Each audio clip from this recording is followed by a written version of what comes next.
The Louie T Network is powered by MusicHead University. MusicHeads, classes in session. Turn me up. Enroll on YouTube now. Link is in the description. Who else could it be but me, your man, Louie T? Welcome to the Command Post Live. You know what it is. Post up.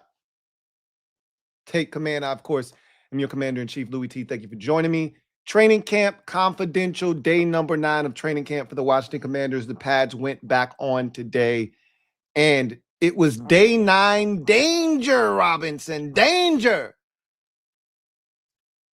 I step out of the office for one day. I leave you guys in charge, and you let shit run amok. Damn it, man. I told Rio, stop looking at other people's injuries. You drawing attention to us. Keep your head down, eyes straight. Don't look over there. What's happening over there ain't of none of our concern. Stop worrying about other people's injuries. Just keep your head down and look forward. I leave the office for one day. Oh, they got it. They can hold it down. I come back to this bullshit. Damn it, man. Mike Garafolo was at practice today along with Baldy, Brian Baldinger.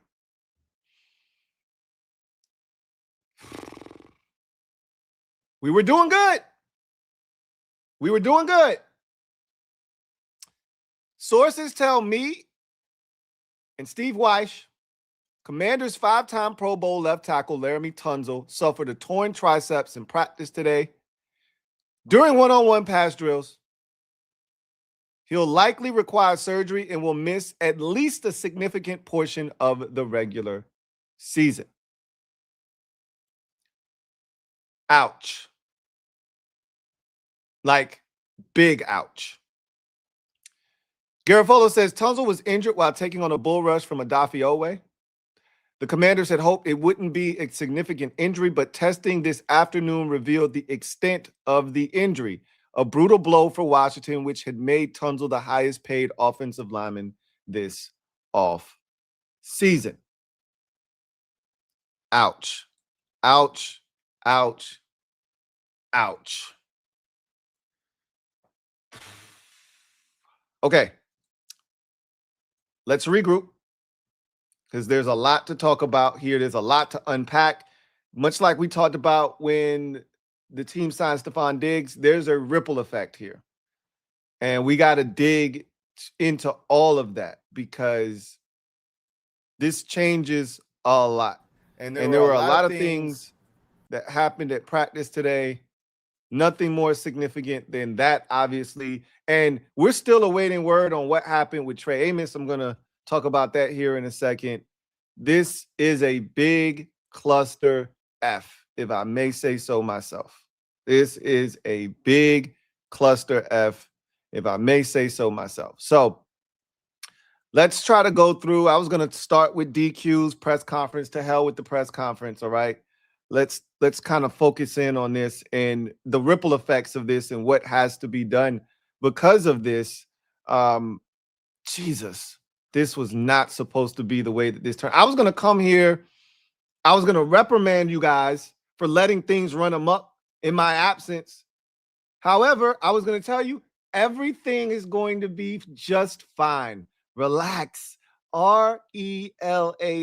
Relax. It's just a stinger. Right? That's what I was going to tell myself tonight as I laid down on my pillow. It's just a stinger. He'll be fine. DQ will come to the podium on Monday morning and he'll say, LAREMY Tunsil suffered a stinger. He'll be fine, but he's going to be out for the next week or two as we continue to monitor him, take everything slowly with him, but he'll be fine. That's what I was going to tell myself. I might have been lying, but that's what I was going to tell myself. Not going to happen now, obviously. Now, is it? So, let's start with how things went today, and that led us to this point, right? So, This is from Tashawn Reed. He was at practice today, and he tweeted this out, and it sent shockwaves through the fan base. It's the thing I woke up to this morning, and my heart started racing. I said, I'm not going to panic. We don't know what's wrong. It was a pretty hot practice. Let's not jump to conclusions, right? But Tashawn Reed tweeted this out during practice this morning. Commanders left tackle LAREMY Tunsil tweaked his left arm during one-on-ones with outside linebacker Dafi Owe. The training staff checked on him, and they just went into the medical tent. Okay. After which they examined him. This is what Tashawn Reed then tweeted out. Tunsil's walking off the practice field entirely now, looks to be heading into the facility. All right. Obviously, Andrew Wiley stepped in his absence, which is not okay at left tackle. We've always said Andrew Wiley at right tackle, thumbs up. Andrew Wiley at left tackle, thumbs down. Okay. Thumbs down. So we got to talk. Like Tevin Campbell, can we talk for a minute? Then Tashawn Reed tweets out, which just made this day one from hell. Now Commanders cornerback Trey Amos is heading into the facility. Didn't see what happened. Lord have mercy on us all. Now, let's get back to this. This is pretty significant, guys. In case you're just joining the program, Mike Garafolo, who was out at Commanders practice today, along with Brian Baldinger, saw the LAREMY Tunsil injury happen. He said that they both thought it was a stinger. It looked like the way he reacted to the injury. And by now, I'm pretty sure most of you have seen the clip of the actual rep that resulted in LAREMY Tunsil dropping to one knee, kind of dangling the arm, so to speak, and then going to the medical tent and then ultimately into the facility. And here are the results of said test. Sources to me and Steve Wycheck, or Steve Weiss, excuse me. Commanders 5-time Pro Bowl left tackle LAREMY Tunsil suffered a torn triceps in practice today during one-on-one pass rush drills. He's likely to require surgery and will miss at least a significant portion of the regular season. Now, we've seen guys come back from torn triceps during the course of a season after sustaining said injury during the course of the season. So that's why he didn't say he's going to miss the entirety of the season, but he's going to miss the vast majority of this season. Now, okay, so let's start going glass half full first. All right, let's go glass half full, because there's not a lot of glass half full in this scenario. Glass half full is it happened relatively early in camp. Relatively early in camp. So that means that we have over a month before the start of the regular season. And so if he has surgery immediately, let's say he has surgery tomorrow, we'll see what happens with swelling and all of that. Can't have surgery until things calm down from a swelling standpoint. If he's able to have surgery, let's just say tomorrow, right? Tomorrow is, I think, 5 weeks away from the start of the regular season, if I'm not mistaken. Exactly 5. Might be 6. Might be 6. Because I think week 1 is the 13th. Let me check my calendar right now. I'll tell you how many Sundays we got from tomorrow. So 1, 2, 3, 4, 5. So I was right. 5 Sundays from tomorrow. So you're over a month out from the start of the regular season. Okay. So let's say that this injury requires 2.5 months of, rehab, right? Roughly. That puts you in the mid-October range, late October. Then they ramp him up, and let's say he's back by mid-November. Where does mid-November put you? Let's look at the calendar again and see. That's week 1, 2, 3, 4, 5, 6, 7, 8, 9, 10. So somewhere in that week 10, 11 range, that would put you roughly, 3 months away, roughly. Again, that's best case scenario. I'm no doctor and I didn't sleep at a Holiday Inn last night, but best case scenario, he's back somewhere in that week 11, week 12 range. You'll take it. You'll take it. Is the season over by then? Don't know, right? This is a massive blow. That's the glass half full. All right.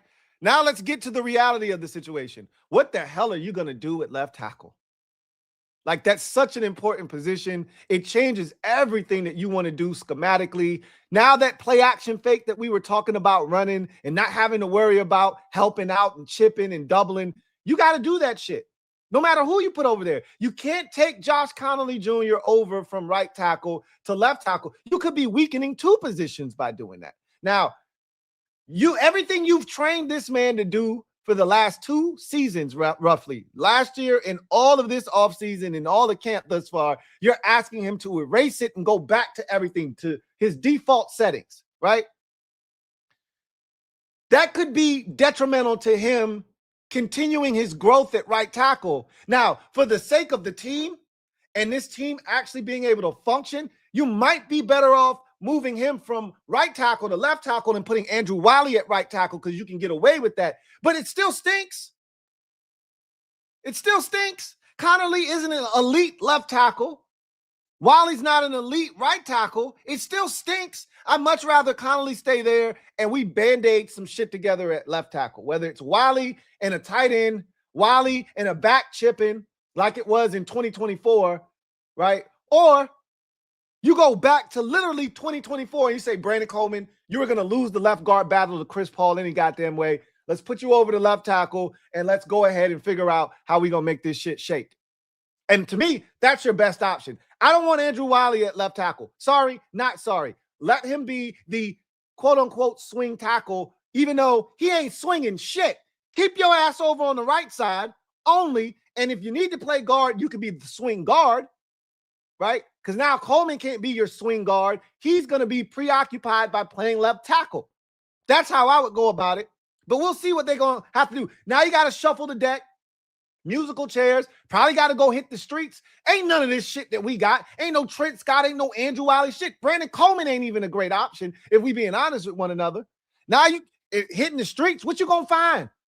Ain't no starting tackles available this time of the year. And ain't shit getting cut at the end of training camp where you go, well, maybe somebody. Ain't no shit worth having shaken free this time of the year. We stuck with what we got. You're going to have to figure the shit out.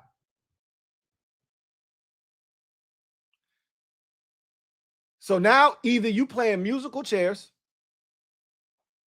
Either now you playing musical chairs on the offensive line. Or you're going to say, we're not disrupting nothing else. We're just going to put Andrew Wiley at left tackle. And then at that point, bless us all. Bless Jaden and bless us all. If that man has to play left tackle for us.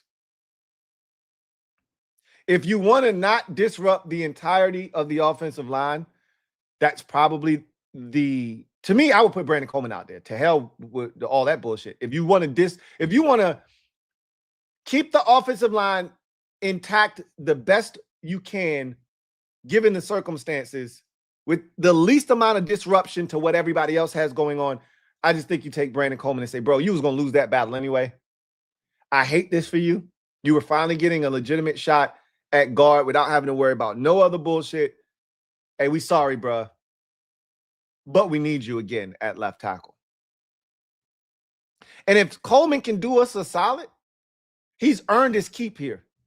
If he could do us a solid and get us through to week 11 or 12 or 13 or whenever the hell LAREMY is ready to come back, if he can get us through, get us by, like he did in 2024, he's worth the 3rd round pick we spent on him, because that will be 2 seasons out of 3 this man has bailed us out at left tackle.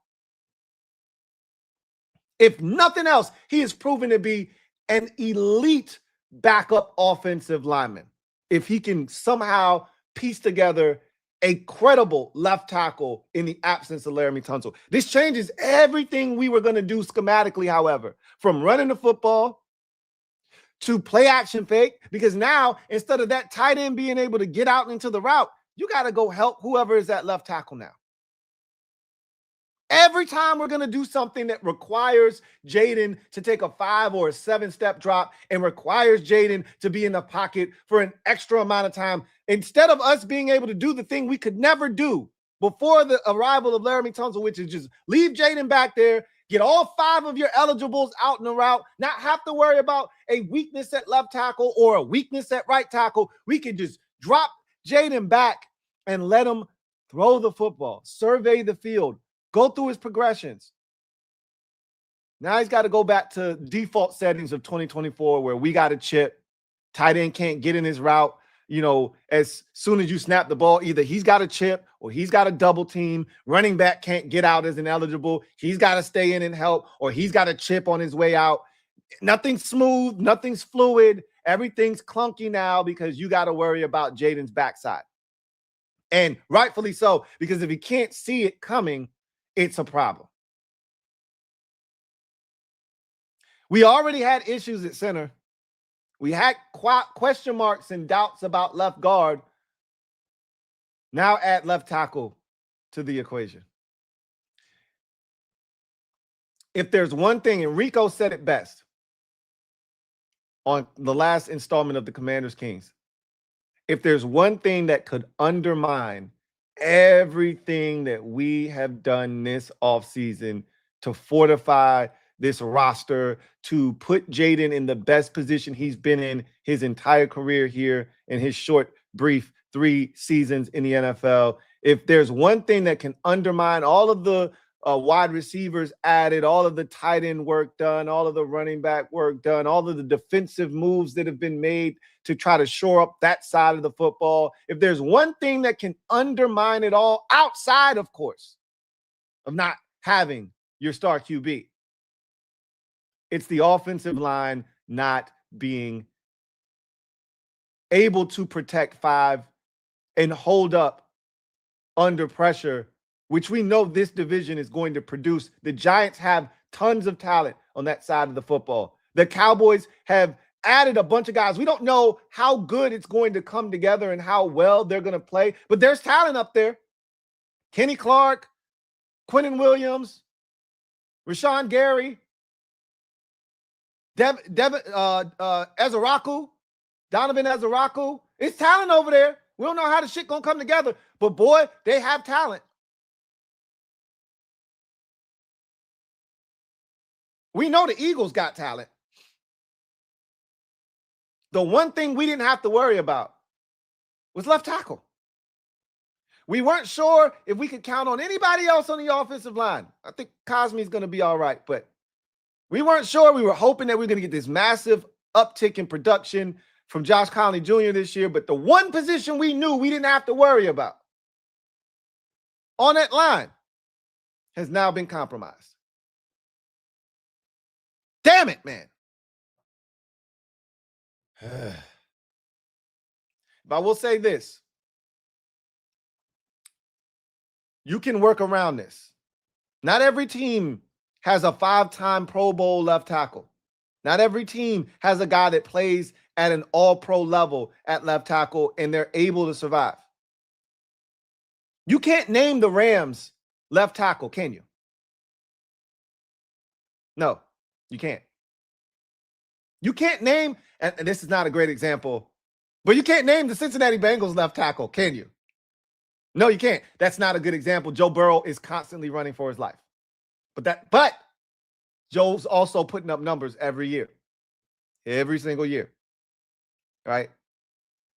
I only bring up those guys in particular because they're 2 of the 5 best quarterbacks in football. You can get away with not having an elite left tackle. Now, granted, the Rams left tackle, he's actually pretty good. I wanted him in free agency a couple of years ago. He went back to LA, made a ton of sense to go back there. That's not the point. He also had a charge that I think they just were dropped here recently. But in any event, he ain't an all-pro caliber, Pro Bowl left tackle, and they do just fine in LA. You can get by. We got by in 2024. But again, the theme of this year was to not just survive, but to thrive. That was the mantra. That's why it was important to add a veteran receiver like Stephon Diggs, because we weren't looking to survive this year. We were looking to thrive. You cannot thrive with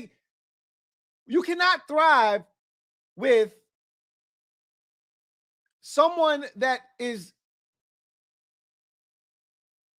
there's a word I'm looking for, the perfect word. Someone that is a liability at left tackle. You cannot thrive with a liability at left tackle. That's the word I was looking for. You can't do it.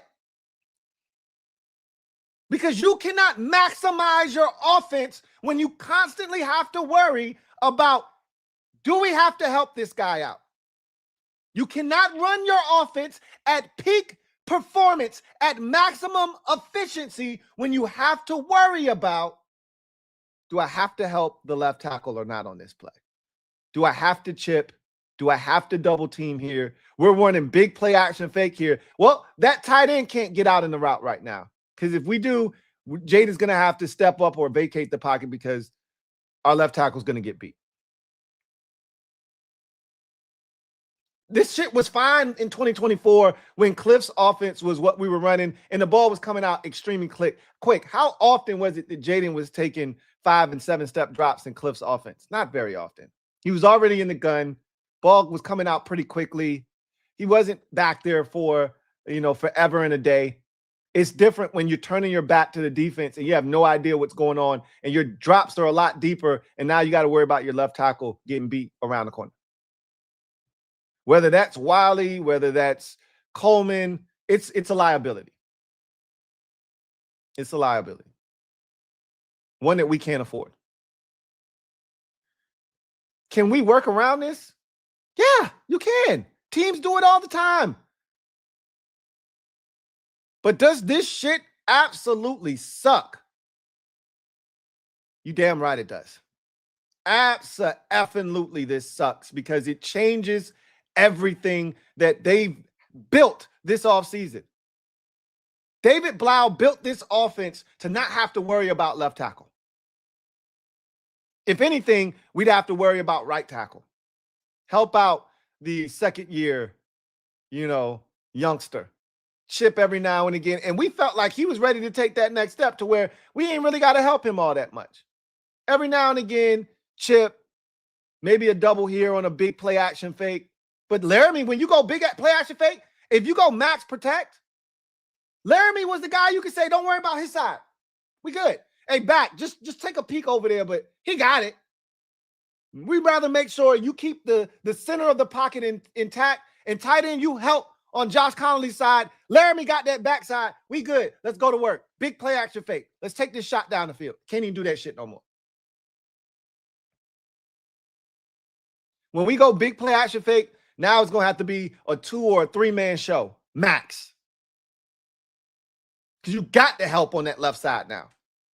Whereas you could have had a 4th receiver out in the route, maybe a 3rd, depending on how you were running things.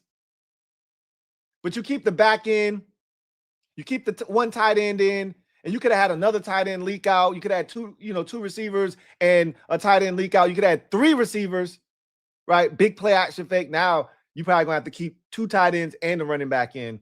1 tight end on each side, but backs comes in on the fake to just make sure that the middle of that pocket stays intact. And then you got a 2-man show. And that's not, if you catch them napping, you can still hit it, but it changes everything drastically. Again, if you're looking for a silver lining here, if you're looking for glass half full, he's not out for the entirety of the season.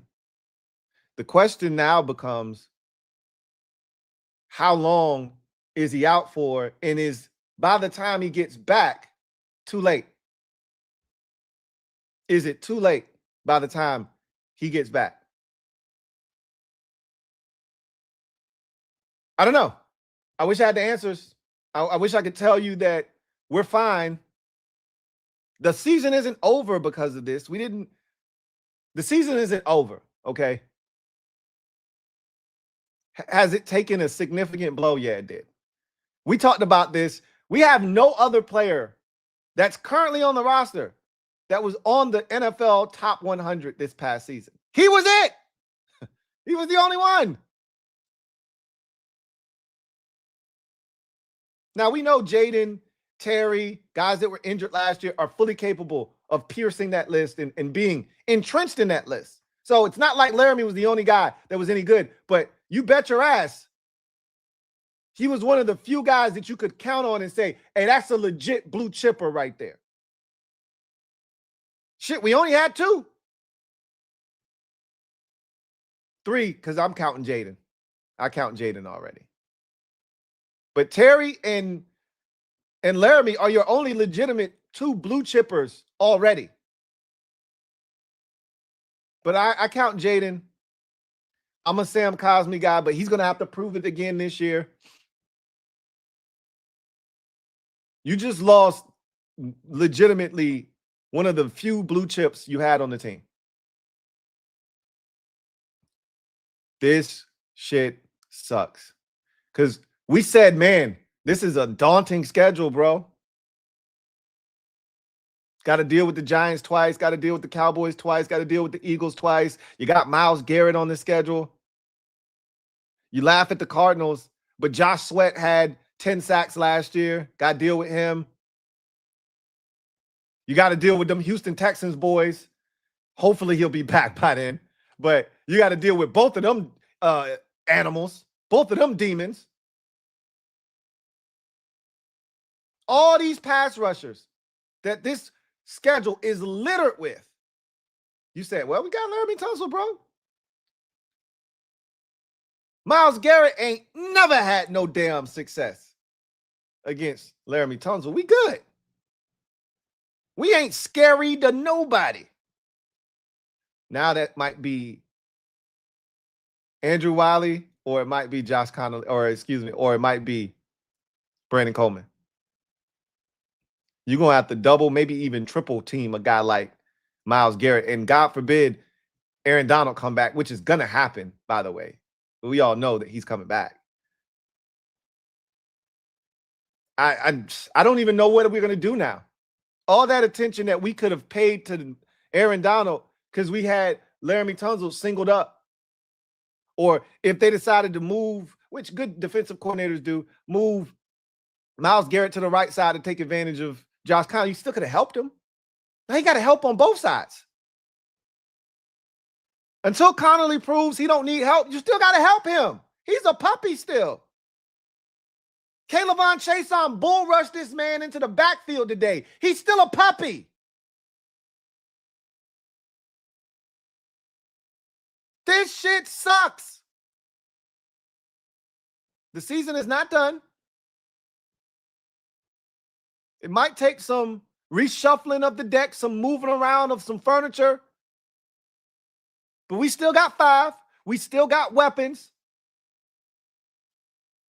Running the ball is going to be important, and getting the ball out of Jaden's hands is going to be important too.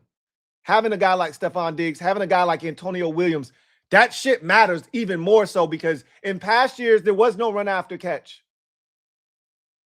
Jaden had to do it all.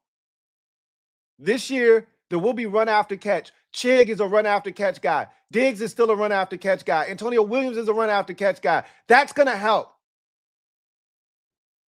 Having pass catching backs out of the backfield is going to help minimize some of this stress that is now going to be placed on this offensive line without its best player. There's ways to circumvent this. It sucks. It sucks. But there's ways around this.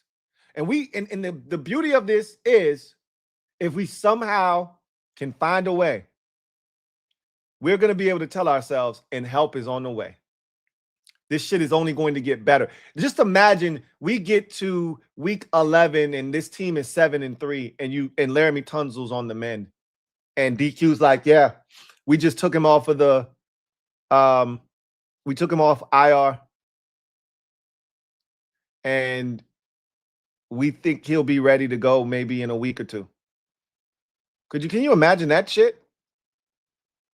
Right around that Giants Thursday night game, right around that Cincinnati Bengals game, here comes LAREMY Tunsil and you're 7-3.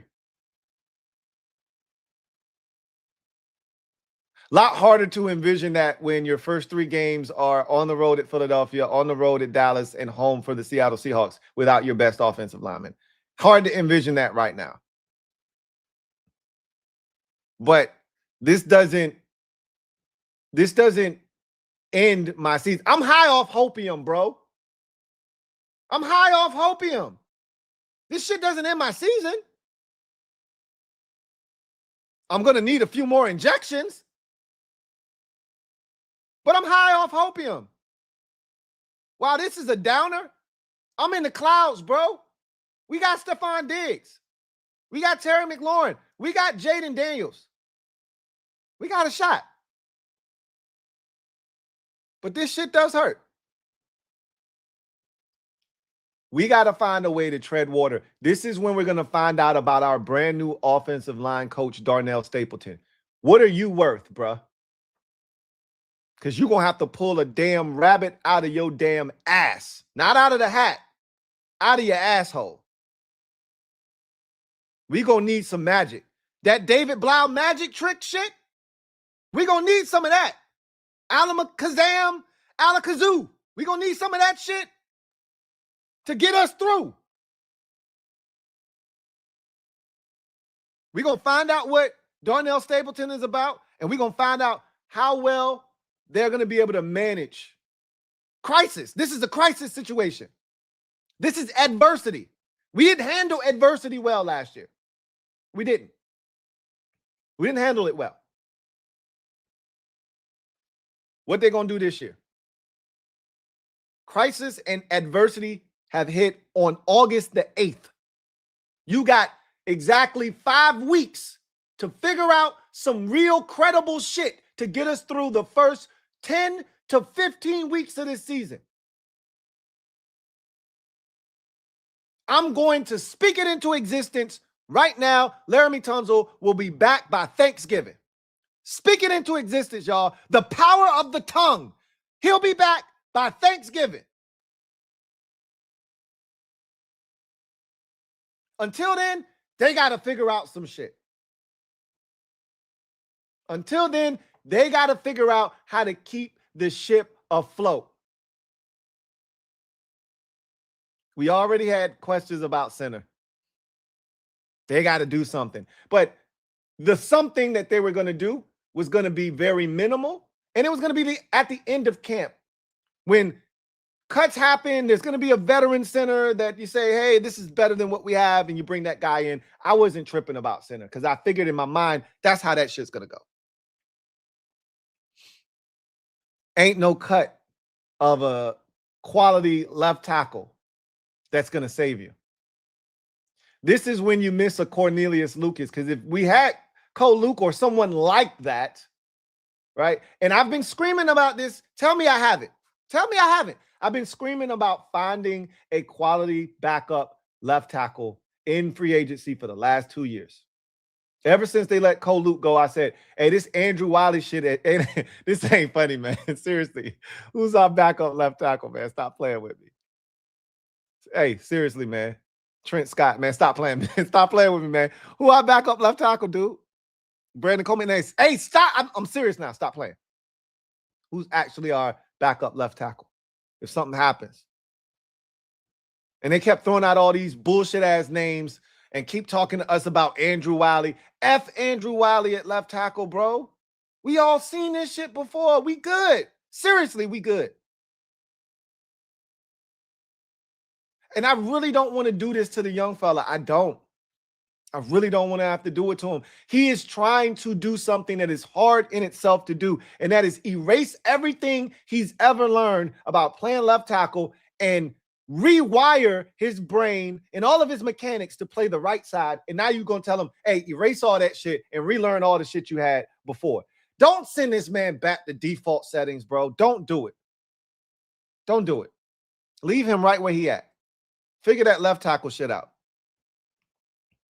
This is why I've been screaming, you need a quality left tackle, a backup here, like a Cole Luke, a Ty Inseki.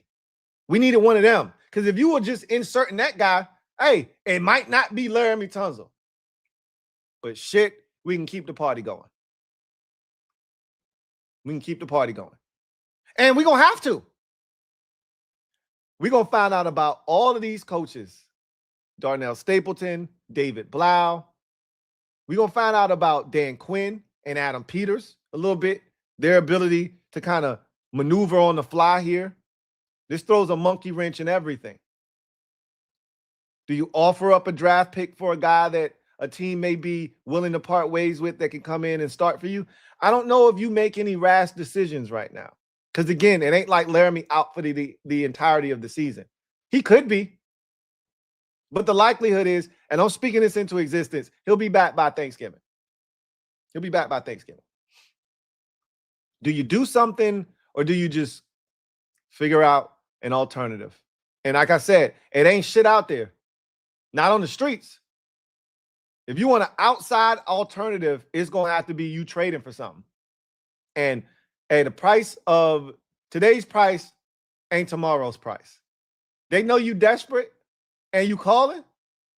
Hey, man, I need a 4th round pick for this dude. That dude ain't worth no damn 4th round. And you know Adam ain't giving up no shit, bro.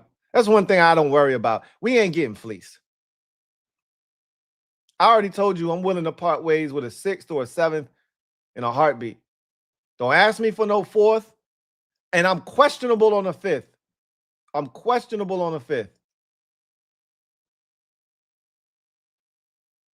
I left y'all in charge for one day. One day. How, y'all? How?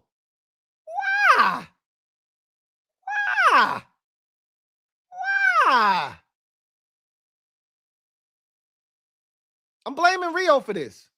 I'm blaming Rio because I said, Rio, head down, eyes forward. That's not none of our business. Did y'all see the edge rusher for the Carolina? That's not our business, Rio.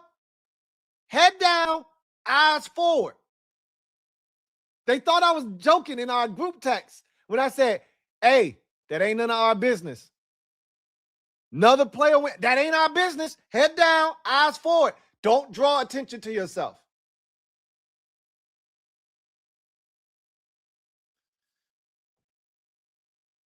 My guess is one of two options that they're going to look to explore here. The first option is they're going to act as if Andrew Wiley is a fine backup left tackle, which we all know is a lie. The lie detector test determined that that was a lie. But they're going to try to sell us on that, just like they have Julian Good-Jones early in camp, exploring that option. We know that's not a real option. I don't give a damn how hard he works. I don't care how well he's liked in the locker room and how all the players are rooting for him. It's Julian Good-Jones, man. I tried to rewire my brain. My brain said, bro, you switch that wire one more time and I'm going to burn your ass. Leave it alone. That wire is in its proper place. It's Julian Good mother effing Jones. He's ass. Stop touching the wire. Noted. And while you at it, Andrew Wiley ain't a good left tackle. Don't touch that wire either. Duly noted. But they're going to lie to us and tell us, hey, we feel really confident in Andrew Wiley. Bullshit. Just like we saw today when you brought in 3 damn new offensive linemen, you finna cycle in some more offensive linemen. Ain't none of them the answer, though. Ain't none. Max Scarpering. We brought him in here today. We'll talk about that. Shit, we were going to talk about that. He's really a guard. He was drafted as a tackle. He's really a guard at this point. I think your best option is Brandon Coleman. I feel for him. I really do. I feel for you. He really was looking for a shot at left guard, and I don't think he was going to win this shit anyway. I had told Candy already that it sounded like Chris Paul is his job to lose. Honestly, he lost the weight. He's a strong guy. They love him in pass protection. Not as much in the run game, but he's really, really good in pass protection. I feel like he's going to be the winner in the left guard competition. And because of that, I think they might feel a little bit more comfortable just saying, hey, Brandon, bro, we need you. And you think Brandon Coleman ain't going to hesitate? Like, or you think Brandon Coleman going to hesitate? Hell no. This is a chance for him to start. This is a chance for him to start. Start that process now. Like, don't give me that, hey, he entrenched in the left guard battle bullshit. Because we know Chris Paul can't play left tackle. Coleman can. Just let Chris Paul be the left guard. Let Brandon Coleman be the left tackle. And let's get this ball rolling. Let's get this party started, bro. Like, don't bullshit here. Don't experiment with Andrew Wiley for a week and waste time. This is the perfect time. If we're going to do this shit, we got joint practice coming up against the Dolphins. Let him get his feet wet now. Don't bullshit. Let's go. And he need reps. Let his ass play in that first preseason game.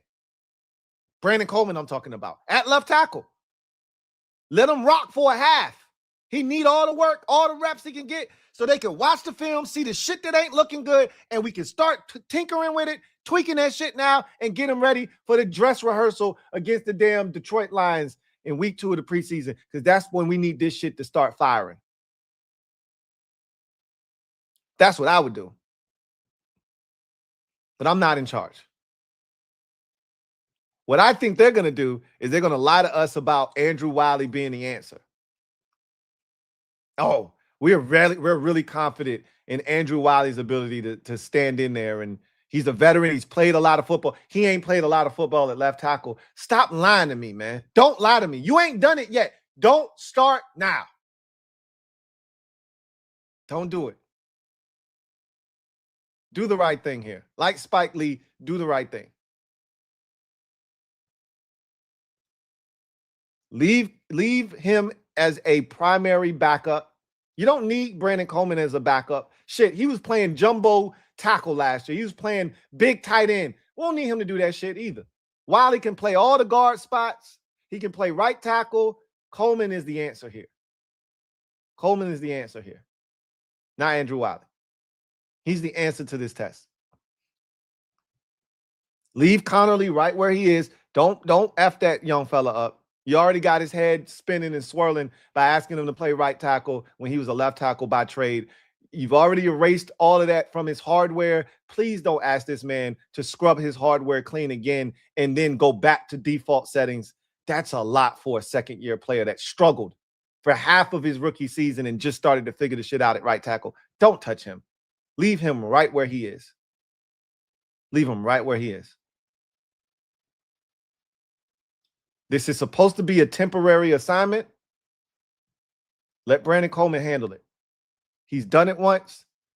I think he can do it again. And it ain't like we just going to throw him on an island and say, hey, big fella, you got this shit. He'll get help. Whoever we put over there is going to command help. Require it. Demand it. Okay? Because we can't leave 5 out there to fend for himself with a left tackle that's not up to par. So we're probably going to have to help anyway. What says y'all? What would you guys do?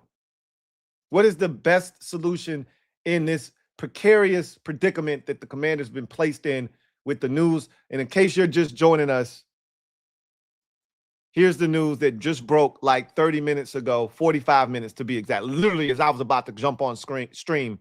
LAREMY Tunsil is out with a torn tricep. This per Mike Garafolo of NFL Network, who was on the scene at Commanders practice today, along with Brian Baldinger. This was the first tweet that Garafolo put out about 45 minutes ago. Sources to me and at Weish89. Commanders 5-time Pro Bowl left tackle LAREMY Tunsil suffered a torn triceps in practice today during a one-on-one pass drill with Odafe Oweh. He'll likely require surgery and miss at least a significant portion of the regular season. I'm speaking this into existence right now. He'll be back by Thanksgiving. Thanksgiving is always week 12 in the NFL, most years. I know this year it's getting a pretty late start. The 13th is a pretty late start for the beginning of the regular season. So Thanksgiving might be week 11 instead of 12, but generally Thanksgiving is week 12. And being that Thanksgiving is usually the last Thursday of the month of November, and seeing how late Labor Day is, Thanksgiving might be pushed back and it still might end up being week 12. But whatever the case may be, I'm putting LAREMY Tunsil down for week 12. He'll be back by week 12. We got to find a way to navigate these murky waters until then. Who knows? He could be back even sooner. Being that this thing happened so soon, maybe he's back sooner. I'm going to say week 12. So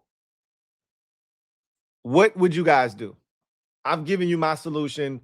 Brandon Coleman quits the left guard battle right now. That's over with. I don't think he was going to win the shit anyway. I can't say that he wasn't, but it's over now. Whether you like it or not, Chris Paul's our starting left guard. Brandon Coleman, you're our starting left tackle. Let's go to work. Let's go to work. That's what I would do.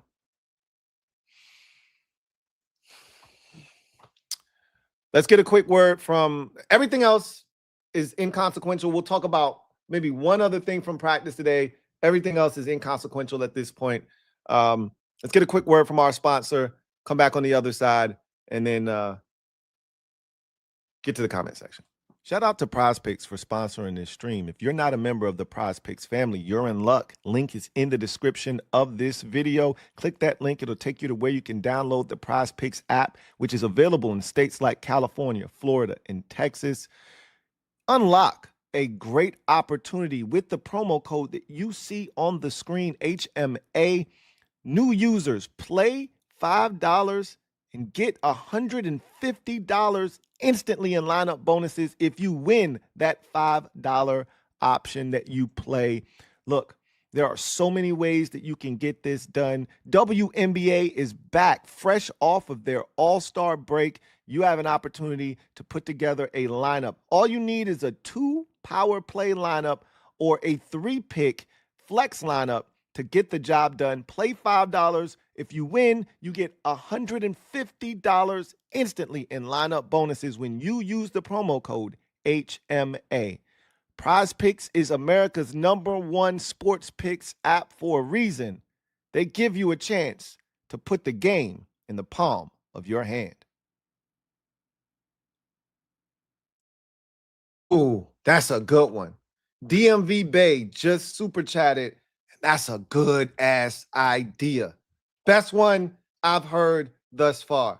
We're going to get to that in a second, but real quick, annual toast to the season, Commander Kings, live from Hook Hall in the heart of DC, Sunday, August 23rd.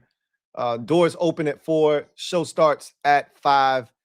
Join Ed Oliver, the real Ed Oliver, Rico from Street Scores, our guy Rio Robinson, the Rambler himself, and yours truly, as we come together for only the second time in Kings history to bring you the annual toast to the season.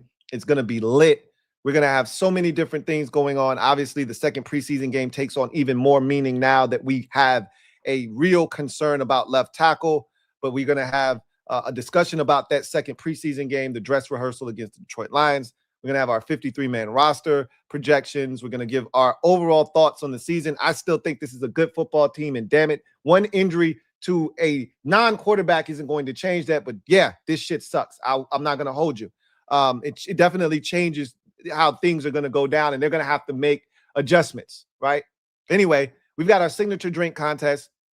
All of us have drinks that we are going to put forth in front of you guys, and you're going to tell us which of these drinks are the best.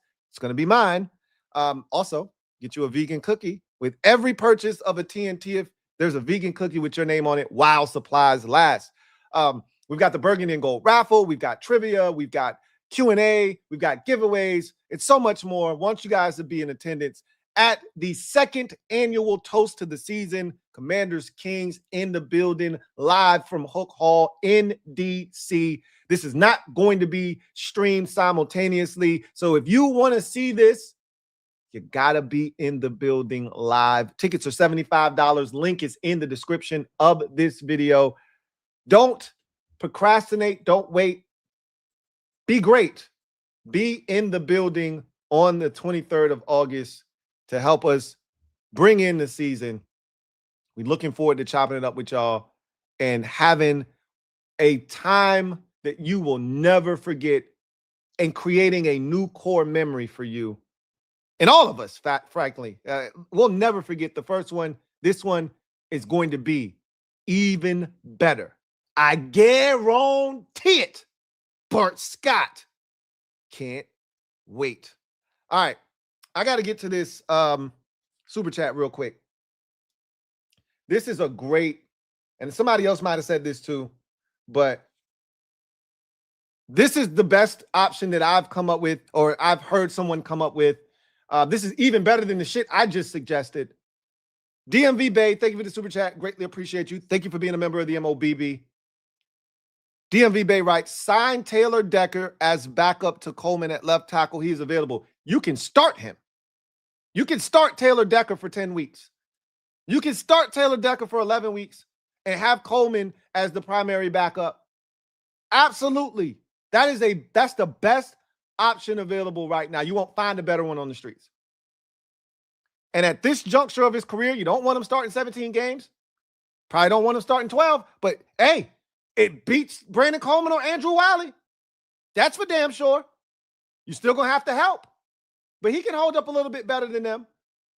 I'd at least bring him in and see what he's got. I'd at least kick those tires. I think that's a much better option than just saying it's Wiley or it's Coleman and just moving forward. Sign Taylor Decker, bring him in here, and if he doesn't look, if he looks washed, then it's Coleman. Then you move to Brandon Coleman.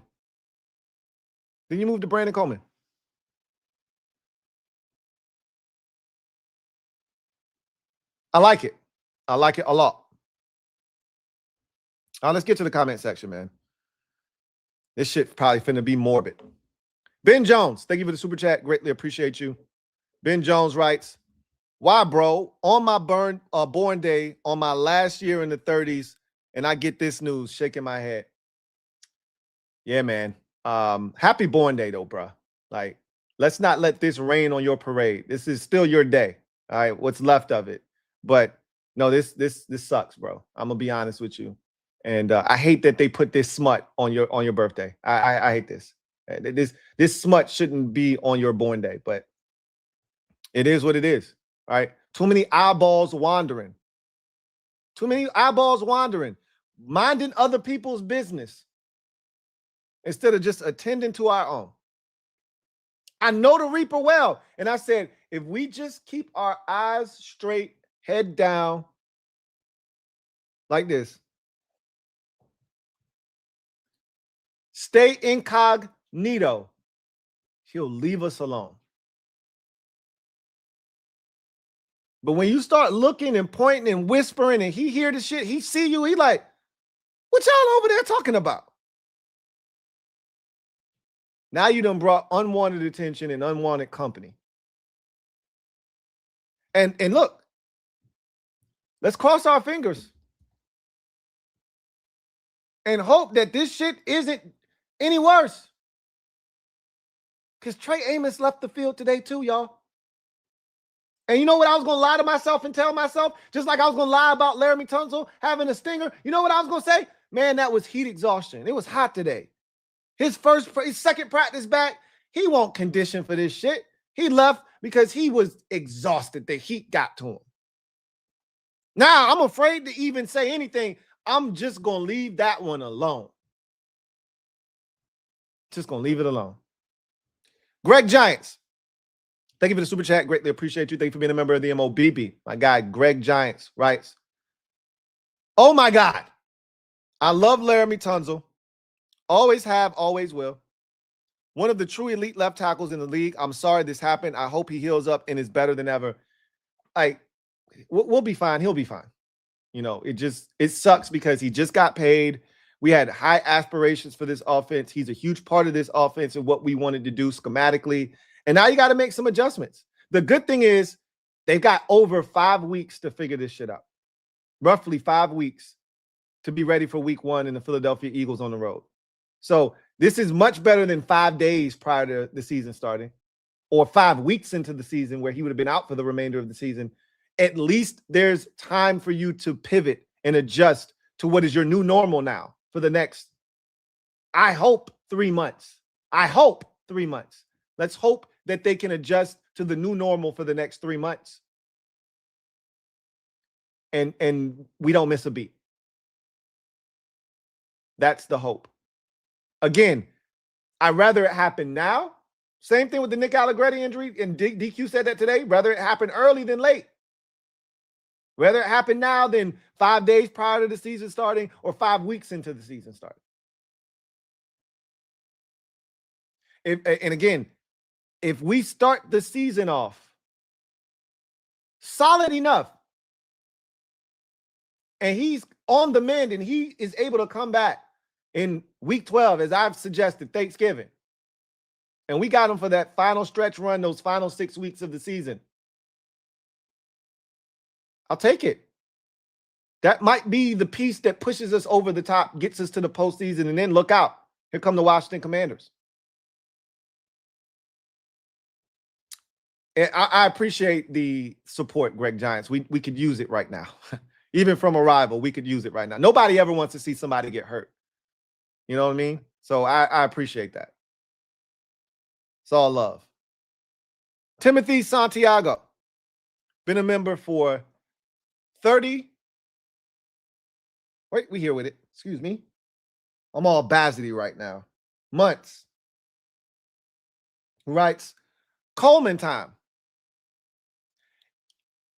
Right now, I'd say Decker time, as DMV Bay put it earlier. But I'm with it. It's time. It's time. It's Coleman time. I'd rather it be, it's time. It's time. It's Decker time. I'd rather it be Decker time than Coleman time. But if it ain't Decker time, then it needs to be Coleman time. Mr. Him Status. Thank you for the super chat. Greatly appreciate you. Mr. Him Status writes, move Connolly to left tackle. Don't overthink it. I'm not moving him at all. I'm not effing up that young fella and all the work he's put in over the last year and a half. I'm not doing it. I think moving him to left tackle is overthinking it. Because now you're erasing, because when LAREMY, we just signed him to an extension. When LAREMY comes back, what you going to do? Tell Connolly, hey, bro, we appreciate everything. Now, reverse it. Flip it and reverse it. Reverse. Reverse. So in week 13, you just tell Connolly, hey, everything you've been doing that you struggled with last year when we asked you to do it for the first time, everything, flip it and reverse it and go back to right tackle in week 13 or week 12 when Tunsil shows up. That's bullshit. And you know it. That's bullshit. It'd be one thing if Tunsil was out the entirety of the season. I'd say, yeah, move Connolly over, and then he's got the entire offseason to erase all of the left tackle shit once again, and I would hate it for him, but hey, this is how it's got to be, right? But you're going to ask him in the middle of the season when Tunsil is available to come back right now, not with a whole offseason worth of time to change habits, to retrain his body. Hey, next week, we need you to go back to right tackle. Hell no. Hell no, I'm not doing that shit. Leave Connolly right where he is and just fix left tackle. That's it. Put a Band-Aid solution on that hole and let's keep it pushing. Because if you mess up Connolly and then put him back at right tackle, now that shit is going to be broken when he goes back there. And by the way, Connolly might be ass at left tackle. Now you got ass on one side, ass on the other side. I'd much rather take my chances at him continuing to move forward at right tackle. If he's ass over there, then at least you know this is what it is at right tackle. Because Tunsil's coming back at some point at left tackle. I think overthinking it would be moving Connolly to left tackle. Now you're overthinking it. Because what you're going to do, or you're not thinking about it enough. That's what I think. You're not thinking about it enough if you just say, if your knee-jerk reaction is just move Connolly to left tackle, you ain't thinking about it enough. You impulsive. Oh, shit, what do I do? Connolly, go to left tackle. That's impulsive. No, you got to sit down and think about this shit. I told you, there's ripple effects with this move. That's why we're talking about it now. The ripple effect is if you move Connolly to left tackle, what happens when he got to go back over there? You just untrain your body in 1 week from doing all the left tackle movements to right tackle? No, absolutely not. Absolutely not. Coleman is already, with all of his footwork, everything he's doing, it's already on the left side. It's already on the left side. Just keep him over there. That's one option. I'd do what DMV Bay said. Go sign Taylor Decker. That's what I would do. That's a left tackle that's been a left tackle for over a decade in this league. I don't need him to start for 17 games. I just need him to start for 11 or 12 of these holes this year.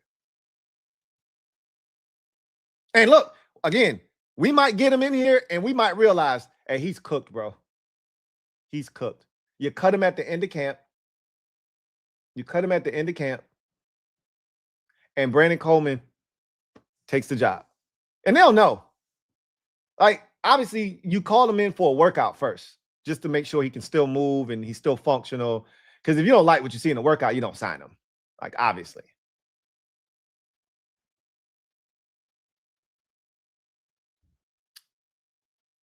Alec Meehan, thank you for the super chat. Greatly appreciate you. Thank you for being a member of the MOBB. My guy Alec writes, Welp. Shit. Taylor Decker, Cam Robinson. Taylor Decker. Is Cam Robinson available? He ain't out there, is he? He ain't out there, is he? Because if he's out there, that's another option. That's another option. If those two options, let me look. I know Decker is available. I do know that for a fact. Let me look. I always got Spot Rack up and running for some reason. I always do. So this will be nice and quick. Free agent offensive tackles. Yeah, Cam Robinson is available still. Let's see. Yeah, he's still available. Let's see. I think so. You got these are all the left tackles that are still available in free agency right now. You've got Taylor Decker, who I would sign immediately. Jack Conklin is a right tackle. He's not a left tackle. Jonah Williams is a right tackle. I wouldn't sign either one of them. Now, if we needed a right tackle, I would sign Jack Conklin. Yeah, I think he retired. Didn't he retire, though? I think he might have retired. Cam Robinson, I think he retired. Cam Robinson is another option. I would sign Decker before I signed Cam Robinson, but that's another option. Our old friend Cole Luke, I wouldn't go down that road again. I wouldn't kick those tires at this point of his career. He's 35 now. But that's another option. And DJ Humphries is available. Again, I wouldn't go down that road, but if I had to, there's better options available than what I thought. But again, none of these are ideal. Taylor Decker is the best one. He's 33 years old, roughly. He'll be basically 33 early in the season. I say you go, or not early in the season. He'll be 33 years old. Midway through the season, doesn't matter. He's your best option. I'd probably go Taylor Decker, honestly speaking. But Cam Robinson is definitely another option, Alec. I like where your head is. I like what you're thinking. I think you're on to something. I think that's probably your best option is to go one of those two. Those are your top two options if you're going to go outside. I think you have to go outside the building. Yeah, now, you know, I didn't remember that Taylor Decker was available, and I'm not a Cam Robinson fan. I'm not. I'd probably rather just go Brandon Coleman than Cam Robinson. Save yourself the money and just go with Brandon Coleman. But Taylor Decker is a legitimate left tackle in this league. He's a legitimate starting left tackle in this league. So I'd go Taylor Decker. If you can't reach an agreement with him, and at this point your hands are tied. Like, you got to call Taylor Decker's representation and you got to get him in here for a workout tomorrow, right? So he can be ready for the second preseason game. So, and I would stop the left guard battle right now and have Brandon Coleman waiting in the wings. Bro, your job is to be left tackle this year. To otherwise notified, you are a left tackle, my friend.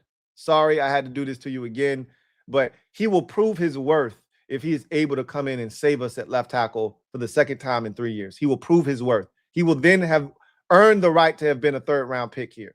You would like your third-round pick to be starting, but him starting twice in 3 seasons at left tackle for double-digit games, he's done more than his fair share of enough to warrant that contract. We've seen third-round picks here never start a ball game. Never start a ball game.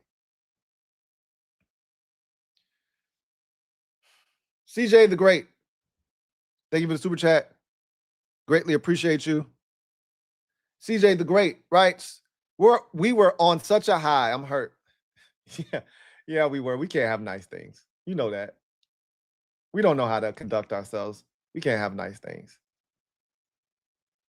Jeez Louise. Can we just, we got to be happy for one day. 1 day. 2 days. And then he said, oh, shit, y'all want to be on cloud 9? You knock your ass down to cloud 2. Bring you back down to earth. 2 days we were excited about Stephon Diggs, and just like that. Too much fun over there. Too much noise. Let me quiet y'all down a little bit. Joshua Farish, thank you for the super chat. Greatly appreciate you.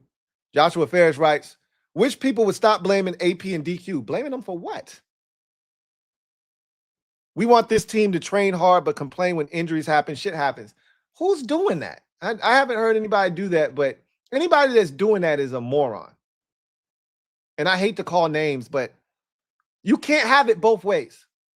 You have people bitching and complaining that the camp was too soft last year. Too many guys had vet rest days. And now all of a sudden, it camp's too hard. You're right. Stop. Stop that. There ain't nothing about what DQ and Adam Peters are doing camp-wise too hard.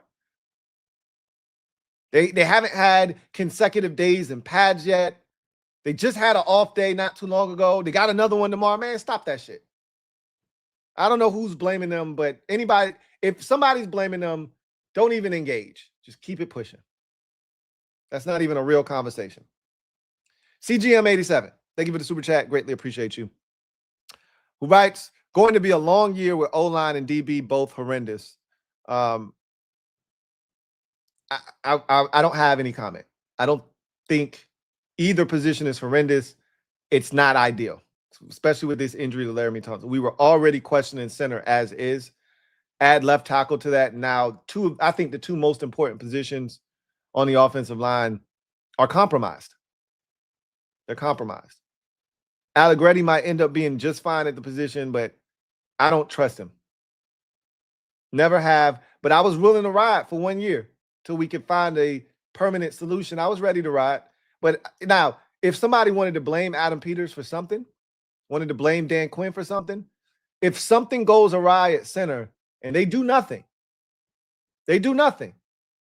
not this bullshit ass turnstile shit they doing in camp right now by bringing in bodies, warm bodies on the offensive line. Not that shit. If they don't do something legitimate at center and something happens to Nick Allegretti and our center position is compromised, playing in a division where you've got legitimate, destructive, game-wrecking defensive tackles in both Dallas and Philadelphia. If they do nothing, that's on Adam Peters and Dan Quinn. Then you can start to blame them for some shit. The injuries happen. That you can't fault them for giving a contract extension to Laremy Tunsil, making him the highest paid left tackle offensive lineman in the entire league, and then he gets hurt. You can't fault them for that. You can't fault them for that. Offensive line is not horrendous. Defensive back, jury's still out. I can't vouch for them right now because they might be horrendous. So I can't vouch for them. I'm high off hopium, bro. You're not gonna get me to speak ill of any position that I haven't seen in action. It's a brand new scheme. I have no idea what it's gonna look like with those defensive backs in Durante Jones's system. If the pressure's getting there, the defensive backs could look like all pros back there. Offensive line is a different story.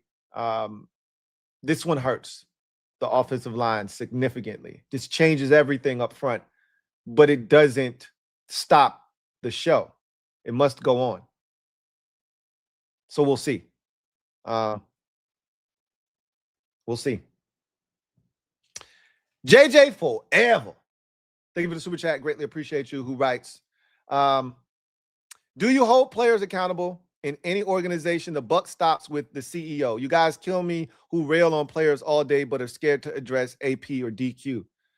Again, I don't know what you would be railing on AP and DQ for here in this situation. Can I just say this? When injuries happen, why do you have to blame somebody? What are you blaming someone? Why do you need to point a finger here? A guy got hurt. Why does there have to be a scapegoat for an injury in a sport that injuries are a part of? I don't understand why we got to point a finger anywhere. Why can't we just say, this shit sucks and just leave it at that? Why does it have to be somebody's fault? This ain't a preseason game that Laremy Tunsil didn't belong in. It's practice. What, you don't want him to practice? What, you want him in bubble wrap? What are we talking about?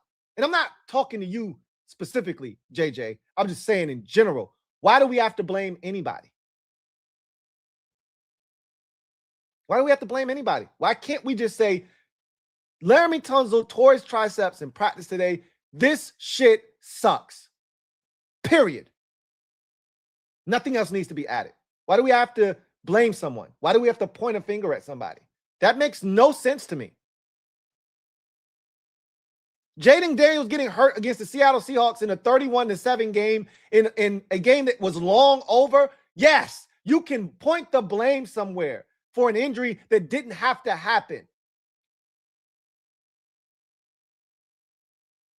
This is practice. Getting ready for the season. Who's to blame for this? Like, that's crazy to me. I don't understand it. Anybody that's blaming anybody in this is a blameless situation. You want to fault somebody for not doing more at center? Absolutely. Point away. I'm right there with you. If they don't do something at the end of training camp when cuts are made at center, I'm right there with you. At the first sign of danger at center, I'm going to be looking at Adam Peters and saying, everything you did this offseason, you royally screwed the pooch at center. I'll be right there, pitchforks and torches right with you. Demanding answers. This is not one of those situations. Kraken HD TV. Thank you for the super chat. Greatly appreciate you. Kraken HD TV says, Adam Schefter just said that it's likely that Wiley will be left tackle and JC staying at right tackle. This one hurts bad. Hope we don't get the injury bug again. I hope Adam Schefter don't know what the hell he's talking about. 9 times out of 10, don't nobody know what the hell is going on in Washington. So this is the only thing I hope that he's right about, that Josh Conley's staying at right tackle, because that's the right thing to do. That is the absolute 1,000% right thing to do, is to keep him at right tackle. Now, Wiley being the answer, I told you that's what I think they're going to do. That's what I think they're going to do, which is the stupidest thing that they could possibly do. But I think that's what they're going to do. They should be picking up the phone and calling the representation of Taylor Decker right now and scheduling a workout for him ASAP, whether that's tomorrow, Monday, Tuesday. I really don't give a shit. They should be on the phone with Taylor Decker's representation right now, scheduling a workout. That's what they should be doing right now. Yeah, this one hurts bad. Kraken HD TV. This shit hurts bad. I'm not gonna hold you. I'm not gonna hold you. This one hurts pretty bad. Carve, JD5. Thank you for the super chat. Greatly appreciate you. Carve writes, Lou, man, I'm scared. It's okay. That's an emotion that is okay today. This type of injury elicits emotions like that. I'm not scared, but I am definitely somber today. I'm very somber by the news. I need some extra hopium. I got it, bro. I'll make sure I slide you a couple vials. We all need it. We all need it. Tell me it's going to be okay, man. I can't tell you, I can't promise you that it's going to be okay, but I can promise you that the season's not done because of this. It sucks. But because we're 5 weeks out, because you have time to circumvent this injury now. Had this happened 5 days, 5 weeks into the season, full panic mode. Yeah, sky is falling. We got time. We got time. So I'll tell you that I can't go as far as to tell you that everything's okay, but I can tell you that everything's not dead and gone, and the sky hasn't fallen, right? It's a little dark. Shit, I see rain clouds and just a thunderous pour of rain down the street, and it's coming this way and we can't avoid it. But eventually the sun's going to come back out. I can assure you that this team isn't going to tuck its tail between its legs and cower in a corner in the fetal position. This team's going to fight. And this is when Adam Peters is supposed to show why I think he has a chance. And obviously, we got to see a larger sample size, but why I think he has a chance to be one of the best GMs in the league 2-3 years down the road. He's got to show it right now. He's got to do something. Andrew Wiley and Brandon Coleman can't be the answer. There are options outside of the building that can help. You have the resources to do it, so do it. This is when they got to earn their keep. So I can't tell you that it's going to be okay, but I can tell you that this season isn't over. We got a pulse. Heart still beating. Right? We're alive. Battered and bruised. Hooked up to the machine. Got an IV pumped in us right now. Full of hopium. But that machine's still beating. Boop, boop, boop, boop. It's still beeping. We'll be fine. We'll be fine. Will the season be okay? I can't say, but we'll be fine. Just ruined my whole night. I know. I know. Mine too. Mine too. I trust Coleman because I've seen it. Likewise. And that's Five's blind side, man. Need some hopium. I got you, bro. I'll make sure I throw in an extra couple vials for you, bro. Here's another thing that should give you hope. And I've just injected, while we were playing that Prize Picks ad, I injected another shot of hopium. I needed it because I read that comment from DMV Bay and Alec Meehan, and all of a sudden now that hopium's kicked in, man. That injection that I just had about 15 minutes ago is kicked in. Go get me Tyler Decker, man. Quit all the shenanigans and the bullshit. Go get me Tyler Decker, man. Or excuse me, Taylor Decker. Go get me Taylor Decker, man. Make it a double decker. Washed or not, bring him in and let's find out if he's cooked. If he can still play, sign him up. Sign him up. Not now, like right now. Joshua Farish. Thank you for the super chat. Greatly appreciate you. Double up. Thank you for doubling up. Who writes, at JJ Forever, the CEOs did everything possible to put this man in the best position. Nobody was complaining until this injury. Now people want to blame AP and DQ. It's the injury. The best teams find solutions.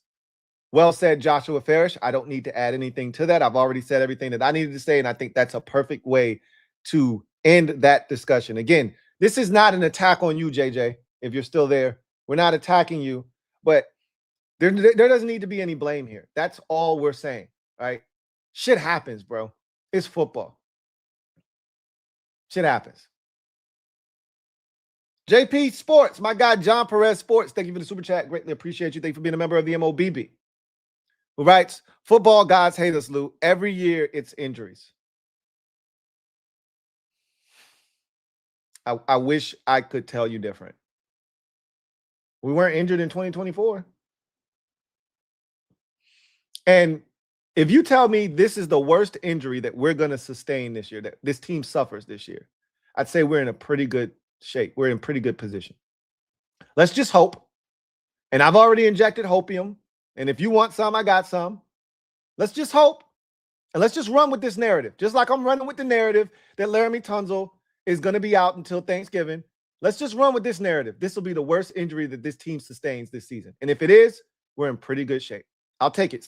If the football guys, if the injury reaper slid me a contract right now and said, hey, this is the worst injury you're going to have this season, I'd sign it. Now, he didn't say you weren't going to have a multitude of injuries. They might be knick-knack injuries and naggers but this is the most extensive one that's going to keep a guy out for this amount of time. The entire season. Where do I sign, bro? Where do I sign?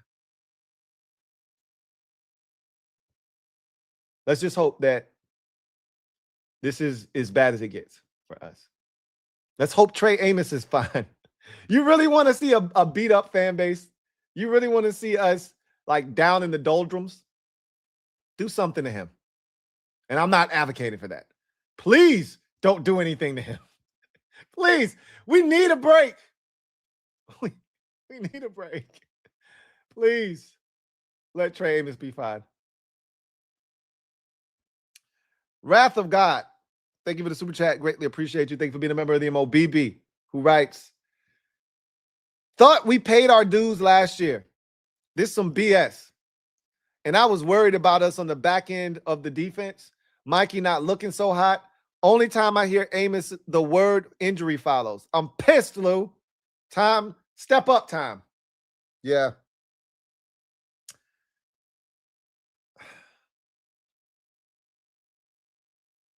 I blamed Rio for the injury to LAREMY Tunsil. I wanted to blame Candy for the injury to Trey Amos. She put out a post like right as practice was starting. Trey Amos, fresh off the pup list, onto the practice field. I'm like, but I can't put that on her. I can't put that on her jacket. I can't do it. She didn't do this. She didn't do it. Like JJ forever, I'm just looking for somebody to blame. There's nobody to blame, man. Let's just hope Trey Amos is fine. All right. Mikey is not looking very hot. And yeah, we're going to have to figure some shit out, man. The Vikings did it without any elite corners. So I'm not overly concerned. If you can get pressure on the quarterback, you can survive defensively. This shit alters everything up front for us. From the drop back game to the run game, hell, even the quick game, this alters a lot. It alters your personnel groupings. It alters how you deploy said personnel. Everything changes when you got to worry about left tackle when you had no such worries before. Everything changes. Instead of Chig being able to get out immediately, Chig might have to stay in or he might have to chip before he goes out on his route. And that fraction of a second that he has to stop to chip that DN to make sure that Coleman or whomever over there is fine is the difference between him getting a step on a defender on a shallow cross and winning, and Jaden getting into him and there's run after catch, and him being covered and Jaden having to do it himself or go somewhere else with the football. That's the little nuance that you don't see, but that's what's going to happen. That's the difference between Rashad White beating the linebacker who's coming all the way from the opposite side of the field, who has him in man coverage and getting out in the flats, and Jaden getting to him immediately, or Bill out racing him down the sideline for a 47-yard gain. and Bill being covered or Rashad being covered by that linebacker that's coming from the other side of the field, having to cover all this ground because he had to chip that defensive end on the way out, which slowed him down and allowed that guy to be able to cover him now. It's that little shit that now we didn't have to worry about before changes everything. Changes everything. Wrath of God, I'm pissed too, man. We all are. But the good thing is they've got time to figure out a real solution to these issues. We just going to have to see what they end up doing, right? Yoshi, I knew some negative shit happened. I knew you was going to show up. You feed off this shit, Yoshi. I ain't even read your comment yet, and I know it's going to be some bullshit already. Let's see what you got to say, Yoshi. Prove me wrong.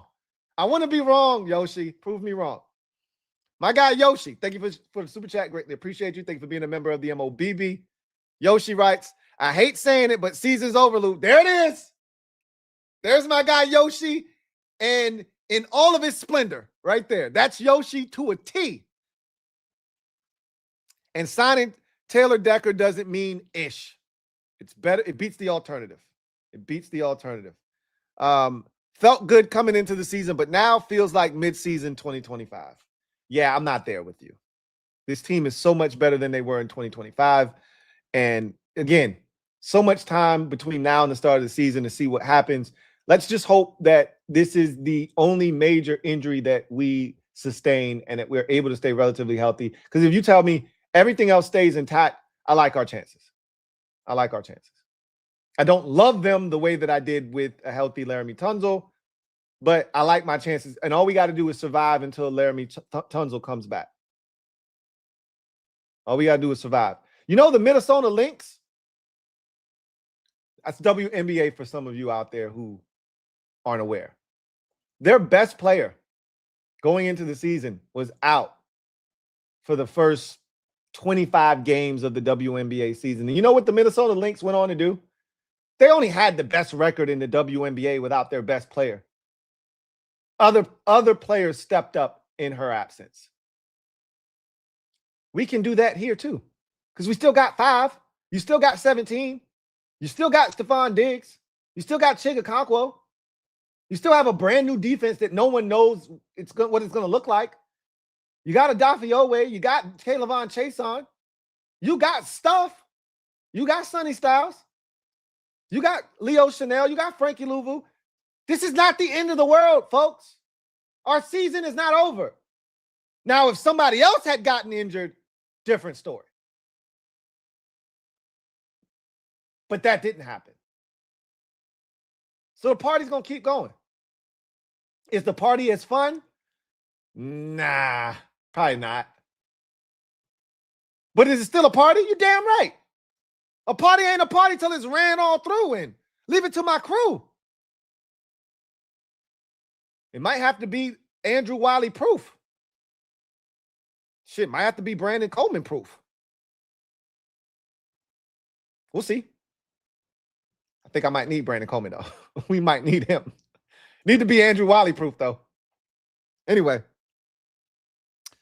I disagree, Yoshi, but good to have you back. It's good to know that there's certain things you can just rely on. Death, taxes, and Yoshi being negative, and oh my gosh. I can't think of my man's name. Never mind. If it comes to me, I can tell you that too. That's another thing you can count on. Mr. Him Status, thank you for the super chat. Greatly appreciate you. Double up. Thank you for doubling up. Who writes, we got the weapons to get it out quick, but still take our shots off play action. Don't leave left tackle on an island all game. Facts. You're just going to have to circumvent that. But it's not as easy as, we can still run quick game, because this offense wasn't just predicated on quick game. It wasn't just get the ball out of Jaden's hands quickly. That's a big part of it, but that wasn't the only part of it. You know what I mean? So, yeah, you can, which is why they may not do anything. They may not go outside of the building. I would, but we saw Jaden in the offense early in camp struggle a little bit in, the red zone, condensed field, quick game, a lot of quick game. Jaden started to get better and better, and he got sharper and sharper in the quick game. Quick game is a big part of this offense, but how many times have you heard DQ talk about play action on first and second downs now? Chunk plays. DQ, that's all he wanted to talk about this offseason, is getting chunk plays, getting big plays. That shit don't come off quick game a lot of times, the chunk plays that he's talking about. And that's been altered. Whether we want to admit it or not, Mr. Him status, that's been altered. Because before, you can go play action fake on first and 10, on second and 7, and LAREMY Tunsil's on an island by himself. You don't got to worry about the tight end chip, and tight end get out in the route. He's a part of what you're trying to do. That tight end can just arc, release, get up the field, up the seam, and you hitting Chig for a 27-yard gain. That's that chunk DQ was talking about off play action fake. Now he got a chip. He can't just arc release. He got a chip on the way out to get up the field. It just changes shit. It's just little subtle changes. But yeah, the offense can still function. It can still function. Just maybe not as high a level as with a 5-time Pro Bowl, all-pro caliber left tackle. If that makes sense. Joseph's Journey. Thank you for the super chat. Greatly appreciate you. Joseph's Journey writes, put Coleman at left tackle like 2024, playoffs or bust. I'm with it. My first option is to go outside the building for Taylor Decker. My second option is Brandon Coleman. I'm not mad at either option. I'd prefer one over the other. If I had both of them kind of at the same, then it would be 1A, 1B. They're not for me. Decker is one if he can still play at a high enough level, and Coleman is 2. But I can tell you, if you're going to go in-house, Coleman is my option without question. And the left guard battle right now, hand that over to Chris Paul and tell Brandon Coleman, hey, for the remainder of this season, you're a left tackle, my friend. Let's go to work.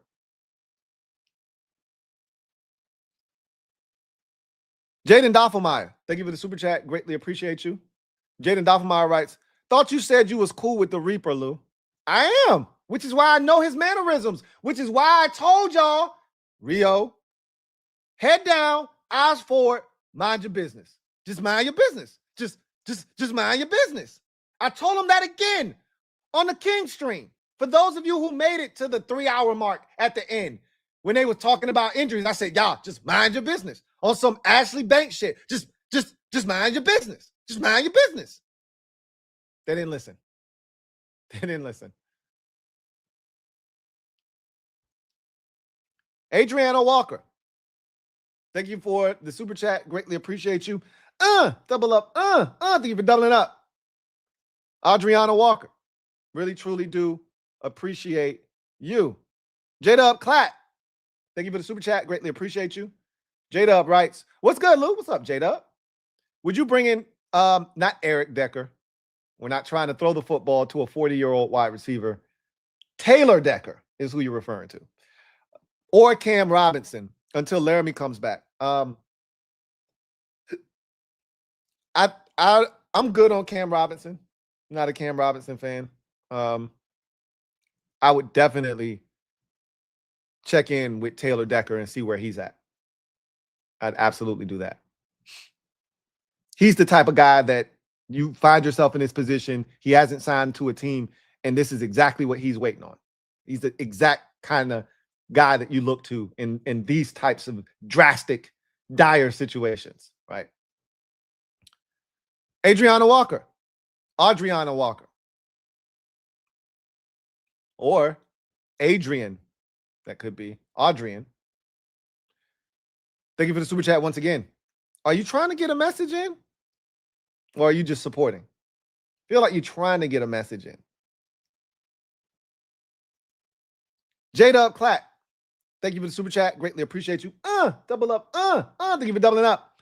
Who writes, also, Lou, how much does the Tunsil injury scare you? And also, I didn't hear what Amos injury, and do you think this injury will affect the offense in any sort of way? Yeah, it does affect the offense. We don't know the reason why I trade Amos. I'm not even speaking that into existence. We don't even know. I'm going to sleep tonight saying that it was heat exhaustion. He was cramping. I'm on some bullshit. Let me live in my fantasy land right now. That ain't even an injury as far as I'm concerned.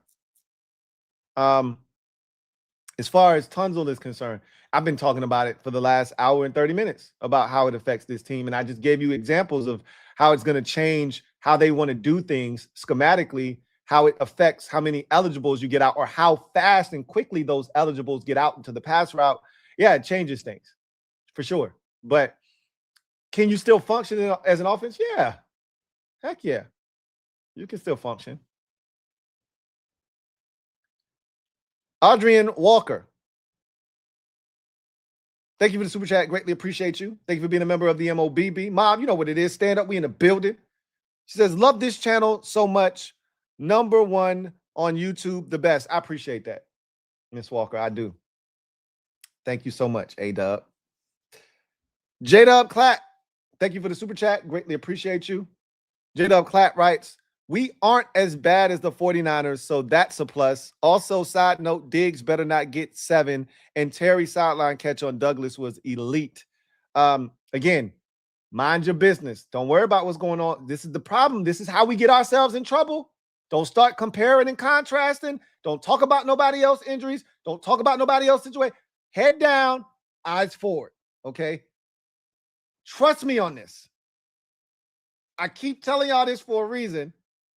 All right. Side note, Diggs better not get 7. Here's my thoughts on that. Either retire the number or set it free. All right. This is why you don't pseudo retire numbers, because this type of shit happens. If the number was retired, he wouldn't even ask to wear it. Right. The reason he wants to wear it is because it's not retired. It's just pseudo retired. There's this unwritten rule that you can't wear 7. Well, make it a rule or let it be free. Or as a wise woman once said, let it be free. Pick one or the other. All right. Pick one or the other. And yes, the Terry catch on the sidelines, the toe tap against Rasul Douglas is elite. And I was going to talk about not just that play, but the ball placement and the type of plays we're running in camp right now. I can't even, like, that shit don't even register right now. I will say this, because I was going to talk about this, and I was going to expound upon this, but we're seeing more back shoulder fades from Jaden this summer than we've seen in the first 2 summers and first 2 years combined. That's like something that he's really starting to perfect. That throw was back shoulder. That wasn't a route. That was Terry running up the field, Rasul Douglas in great coverage, Terry last second pushing off, pivoting to the outside, and that ball placement was gorgeous. And Terry's pirouette and toe tap, that's top-notch, top shelf, top grade A, like, wide receiver shit. That's GOAT status shit. But the throw and the back shoulder fade itself, we don't see that here in Washington. We don't do back shoulder fades. We've seen a lot of them shits this summer from Jaden. I think that's something that they're starting to work into the repertoire. That's beautiful. I think Diggs is going to get 7. Because I think Joe Theismann doesn't want to be an asshole, because he's being put in a, unless the team tells Diggs you can't have 7. If they leave it to the court of public opinion and they leave it up to Joe, Joe's going to wilt under the pressure. But if the team steps in and says, nah, you can't have 7, bro, got to pick another number, then he won't get it unless Joe comes out afterwards and says, nah, he good, man, he can have it. I think Joe wants his number retired is what he wants. And I think this group is going to, at some point, retire Joe's number. So I don't think they're going to let him wear it. So I think this group is going to step in. But if they don't step in, Diggs is wearing 7. I think this group's going to step in, though. I think they're going to step in. So I don't think he ends up with 7 because I've been saying he's going to wear 7. Here's how I feel. If the team doesn't step in, if the team does nothing and they leave it up to Joe, he's wearing 7.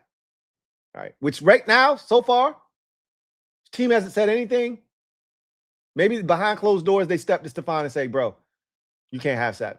Saw your post yesterday, soft limits. And we just don't hear about it.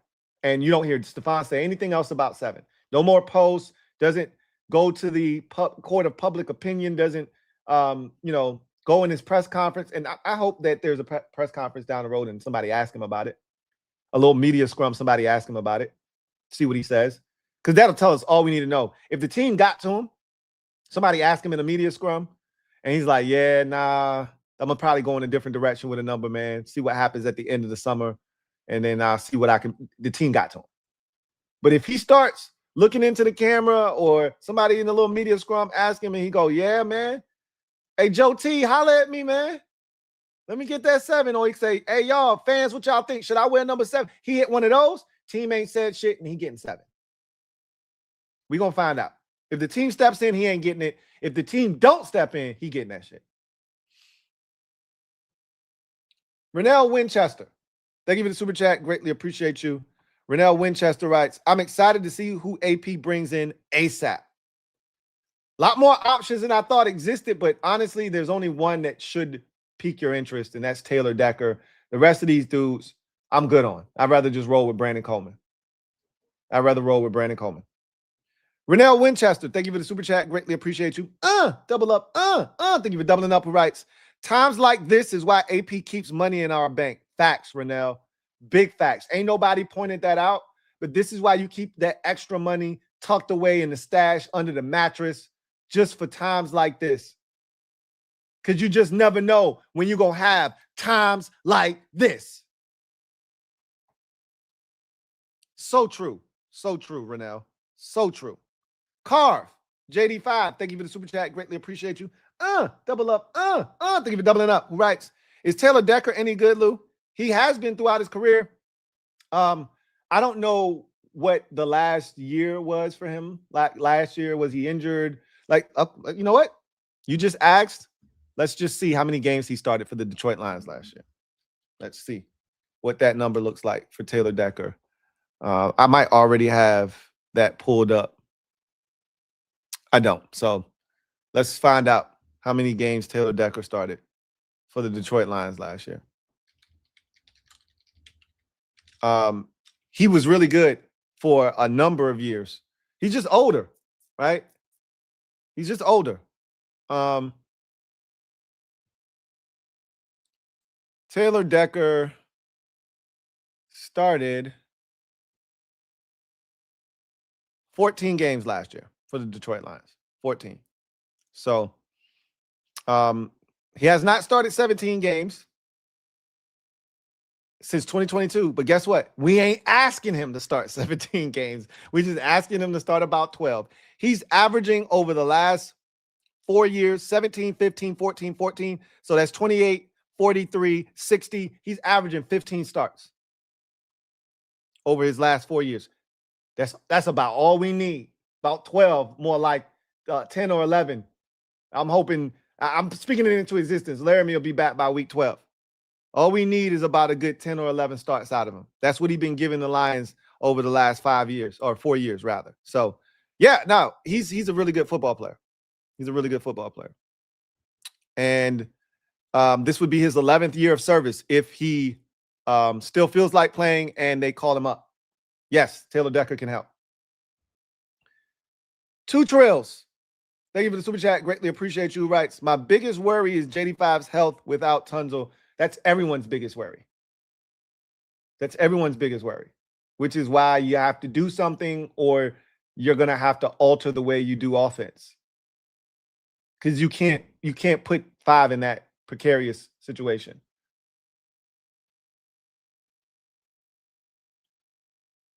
JJ forever.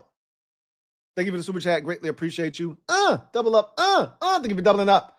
Who writes, Lou, no one is blaming AP for an injury. Show me where I said that, right? I didn't. So you didn't say that. but you implied that. So we'll go back to your first super chat and we'll discuss. All right. So your first super chat, do you hold players accountable? You're talking to Joshua Ferris, right? You were talking to Joshua Ferris. You guys were having a back and forth in the comment section.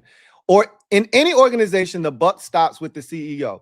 You guys kill me who rail on players all day, every day, but are scared to address AP or DQ. So you guys were having a conversation that was off to the side. I had no prior knowledge of what was being discussed. This is all I saw. Do you hold players accountable? Then you said the buck stops with the CEO. So my initial thoughts, and you're right, you never said that anyone was blaming them. But when you talk about the buck stops with the CEO, it sounds as if you're blaming Adam Peters for this, as if they weren't prepared for this or something. Again, you're right. So let's go back to your latest super chat. You're 100% right. You never actually blamed anybody. It sounded as if you were. It almost came off as if you were insinuating that the blame should be placed at the feet of Adam Peters. But you never did. You're right. He says, the point was that people obsess over players but ignore the numerous decisions made by AP that impact team outcomes. I said what I said. And that's fair. That's fair. I think the fans do a really good job of holding the general manager accountable when it is necessary, because this isn't one of those times. I think everybody's holding his feet to the fire for the center position. I haven't found one person that said, no, AP's done a phenomenal job of addressing center this offseason. You got rid of Tyler Biadasz way sooner than you needed to. You didn't get anything for him in return. You just cut him loose prior to free agency. You thought you were getting Tyler Linderbaum. You struck out there and you had no plan B. I think everyone has said Adam Peters has screwed us royally at center. And if anything happens to Nick Allegretti, pitchforks and torches will be in order. I don't think this is one of those situations where any blame needs to be pointed. But again, to your point, a double O is necessary, right? Okay, I was wrong. To your point, you didn't blame anyone. You didn't blame anybody. But I don't think this is a conversation where we need to be talking about who should be at fault or have they done enough? Because, again, I don't think that's a part of this conversation either. But as I always like to say, as a wise man once said, mistakes were made. Mistakes were made. Wrath of God, thank you for the super chat. Greatly appreciate you. Double up. Thank you for doubling up. Who writes, Mr. Him status on Missy Elliott time about Connolly. Turn around, flip it, and reverse it. Yeah. Pivot. Yeah, nah, we ain't doing that. Leave Connolly right there at right tackle where he belongs. Leave him right there where he belongs. JD Sports Talk, thank you for the super chat. Greatly appreciate you. JD Sports Talk writes, thoughts on Josh Taylor football's tweet. Have no idea what you're referring to. You know good and well I'm not on socials very often, so I have no idea what you're referring to. You'll have to enlighten me on that. DJ, stand up. You are the newest member of the MOBB mob. You know what to do. Show DJ some love. Welcome him with open arms. Show him what it's like to be a part of the best squad in the land, the MOBB. Welcome to the squad. DJ, glad to have you on board. Giant Factor, thank you for the super chat. Greatly appreciate you. Giant Factor writes, Evan Neal for Terry McLaurin. Who says no? Everyone says no on this side of that deal. Everyone says no. JD Sports Talk, thank you for the super chat. Greatly appreciate you. Double up. Thank you for doubling up. Who writes, concern is New York and Philly's defense. Giants have Carter and Burns outside with Reese at linebacker and Thibodeau inside on third downs. Guess what? You still have an ass secondary. So as long as Jaden's got enough time, and it doesn't take much to beat your secondary, right? That's been what Jaden's done for 2 years now. When he does play, he has immaculate games against the Giants secondary. Dallas not concerned. Defensive tackle strong, but Malachi quiet in camp. I thought that was a overreach, right? I thought they reached, not just reached, overreached for him in the first round, but whatever. No dominant rusher. Biadasz a mistake? I don't know if Biadasz was a mistake or not. They clearly didn't like his communication at the line of scrimmage. That was what I've heard is the reason they got rid of him. That and he wasn't able to stay healthy. He played through injuries his 2 years here, but I don't know if it was a mistake. How they handled that situation might have been a mistake. Not getting something for him in return, not making sure that they had something before they moved on from him, not having a backup plan was more of a mistake than actually moving on from Tyler Biadasz. DJ, been a member for 41 months. Welcome back. Welcome back. Welcome back. Welcome back. Who writes, y'all keep speaking the Reaper's name. Damn, damn, damn. I already told y'all. Keep your eyes forward and your head down. And you ain't got to worry about a damn thing. But don't nobody want to listen to me. I'm just an OG LouieTeeNetwork that been around the block a couple of times, that done seen it all, done it all, heard it all before. I was at work. That wasn't my car you saw. Yet don't nobody want to listen to me. Trying to tell y'all how to handle these situations. I leave for 1 day. 1 day. Not even a whole day. For 10 hours. I left y'all in charge. And this is what I come back to. Pure anarchy.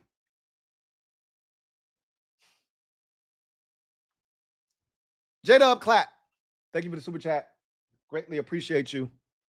J-Dub Clap writes, Decker last year started 14 games, had a 67.9 PFF grade, a 69.5 pass block grade, 62.1 a run block grade, and 33 pressures, 2 sacks, 3 hits. So not that bad, to be honest. Hope AP signs him ASAP. Again, he's a good football player. He's just old. I'd take him over anything we have on our roster right now that's available. If you wanted to go with something on the roster, Brandon Coleman is the option I would choose. Nowhere in this equation is Andrew Wiley located. You'll never find him.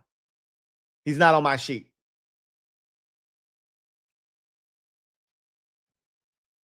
This is what they're going to do, though. They're going to tell us that Andrew Wiley is a veteran that started a bunch of games, and we're confident in his ability. I hope all the while they're contacting Taylor Decker's representation.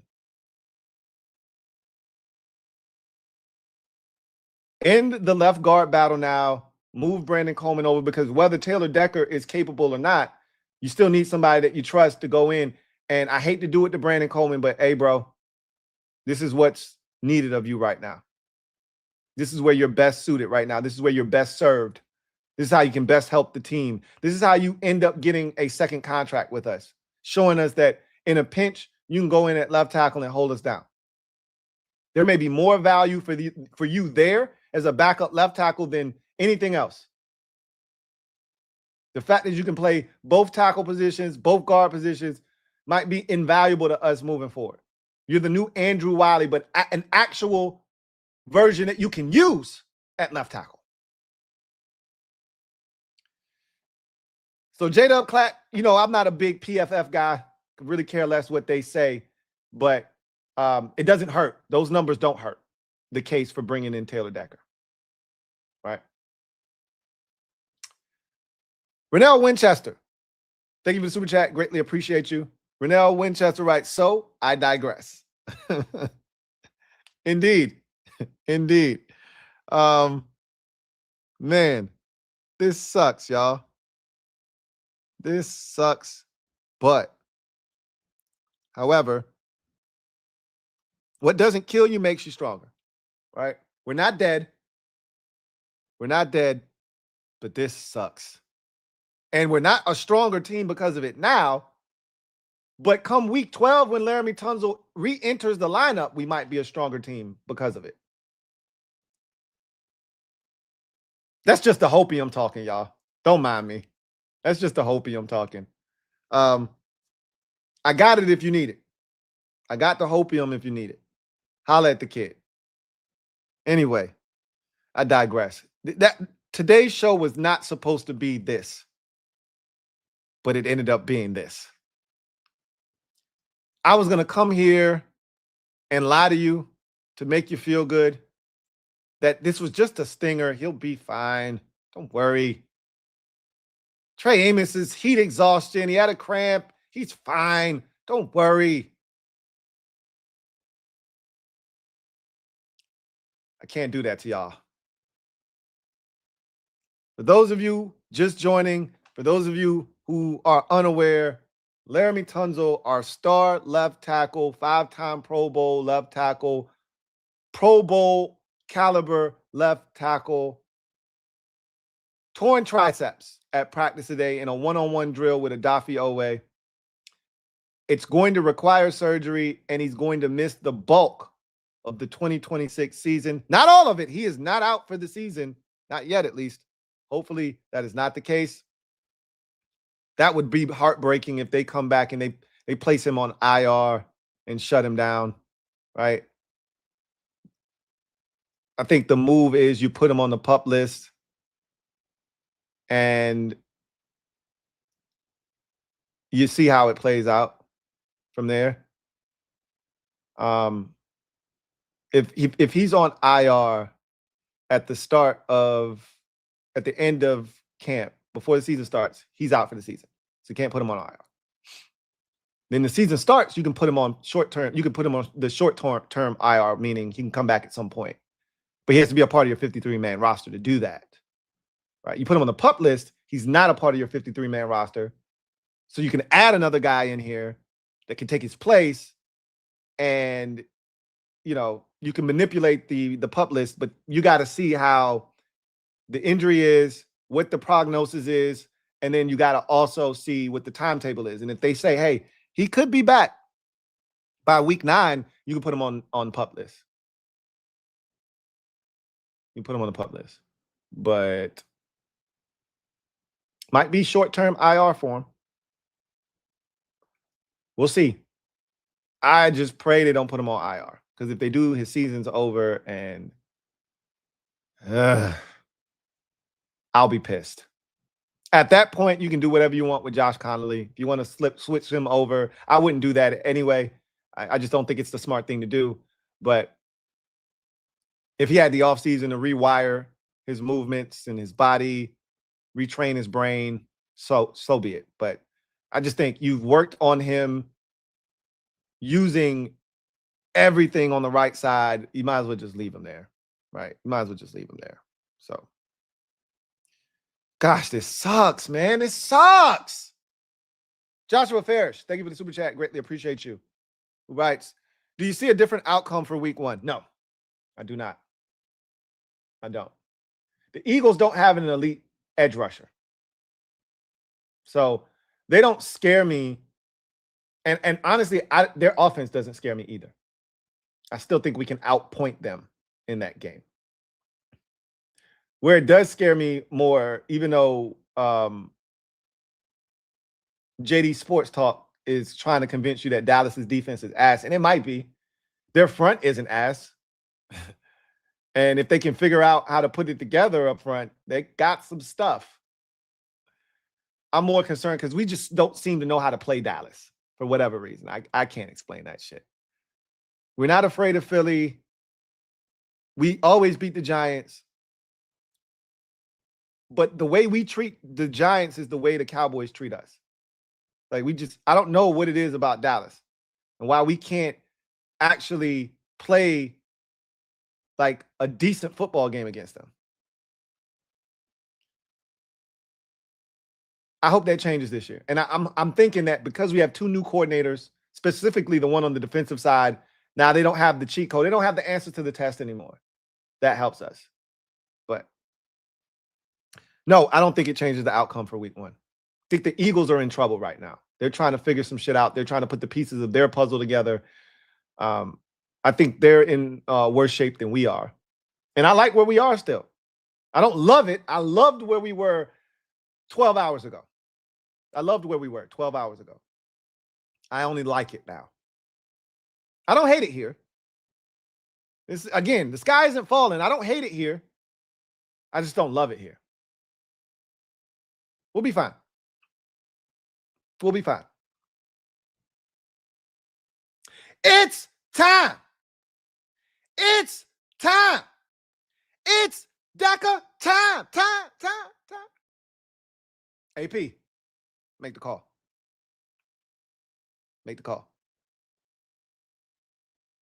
Make the call. B-Rad, thank you for the super chat. Greatly appreciate you.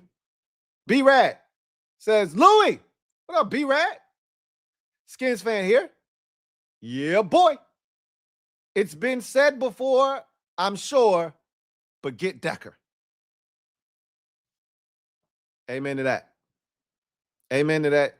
Amen to that. AP, you heard the man. Make the call. Go get Taylor Decker. Before it's too late. Make the call. This is why you got all that money for. Like our guy Renell Winchester said earlier. This is why you got all that bread tucked away in the stash for a rainy day. It's just those rainy days. Well, this is one of them rainy days. Reach in the safe, grab about 12 milli, hand it over to Taylor Decker.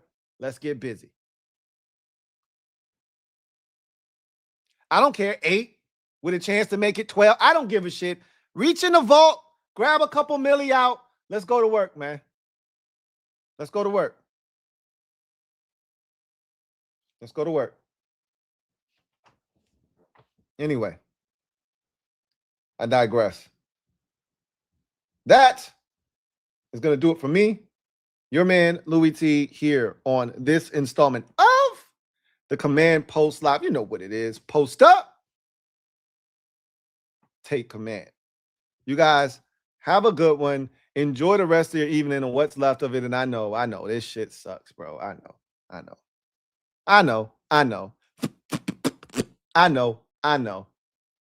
But we'll be all right. Tomorrow's a day off. I think we all need it. We'll come back Monday. DQ will start talking some bullshit that none of us are trying to hear. That Andrew Wiley bullshit that we ain't trying to hear. Meanwhile, Adam Peters, and if I know DQ like I think I know him,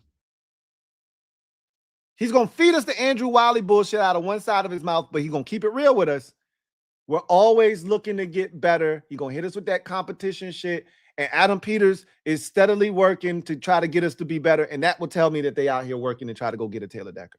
That's what I want to hear. So you can sell me the Andrew Wiley shit. I'm not buying, but you can sell it as long as you also selling Adam Peters is always looking to improve this roster. If you say that, I know you out there working and you're going to try to go get Taylor Decker. If you just double down, even after the media asks you 2 or 3 times about looking outside the building for help, and you double down on we believe in Andrew Wiley, that's going to piss me off. And you don't want to piss me off. No name here today. Thank you for the super chat. Greatly appreciate you. No name here today writes, Tunsil is a huge blow, but I think we'd be much better if we knew the defense actually becomes lights out. I have faith in that. That we can't count on. I wouldn't even put myself in that position to think about this defense being lights out. I wouldn't do that. How about this defense just be 19th in the league? They do that. I still have confidence that this offense can still score with the best of them. Again, we were one of the best offenses in 2024 without LAREMY Tunsil. Again, granted, different offense, different scheme, different time, all of that. I'm aware of all of that, but we've done it before. We've seen it done, which is why I'm more confident in Brandon Coleman starting at left tackle than I am Andrew Wiley, because I've seen it done before. There's actual proof. There's no proof of this defense being lights out.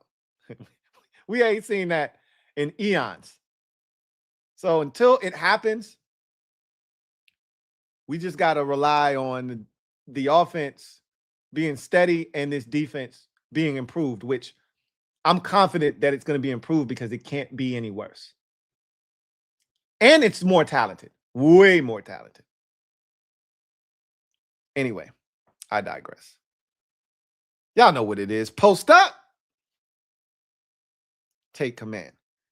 Get out of here. Enjoy the rest of your night. And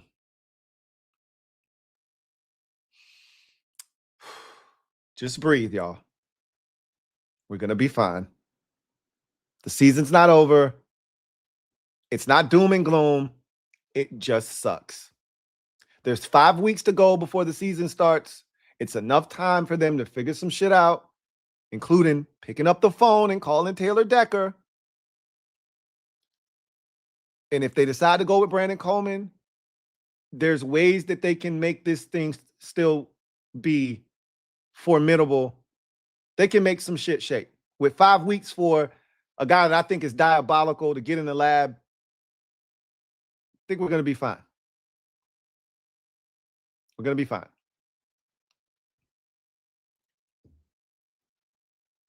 But this sucks. Nobody's doubting that. Hey, Trey Amos, be okay. Okay? Please. Be okay. We don't need any more bad news. You guys sleep well. I'll be back tomorrow. We'll parse through more of this. Hopefully we get some news tomorrow that the team has reached out to Taylor Decker. He's coming in for a workout, or the team intends on signing him. That'd be great. No news on Trey Amos is good news, by the way. No news is good news. If we hear something from one of these national reporters, insiders, oh, shit. Anyway, you guys have a good one. Peace. It's time. It's time. It's Decker time.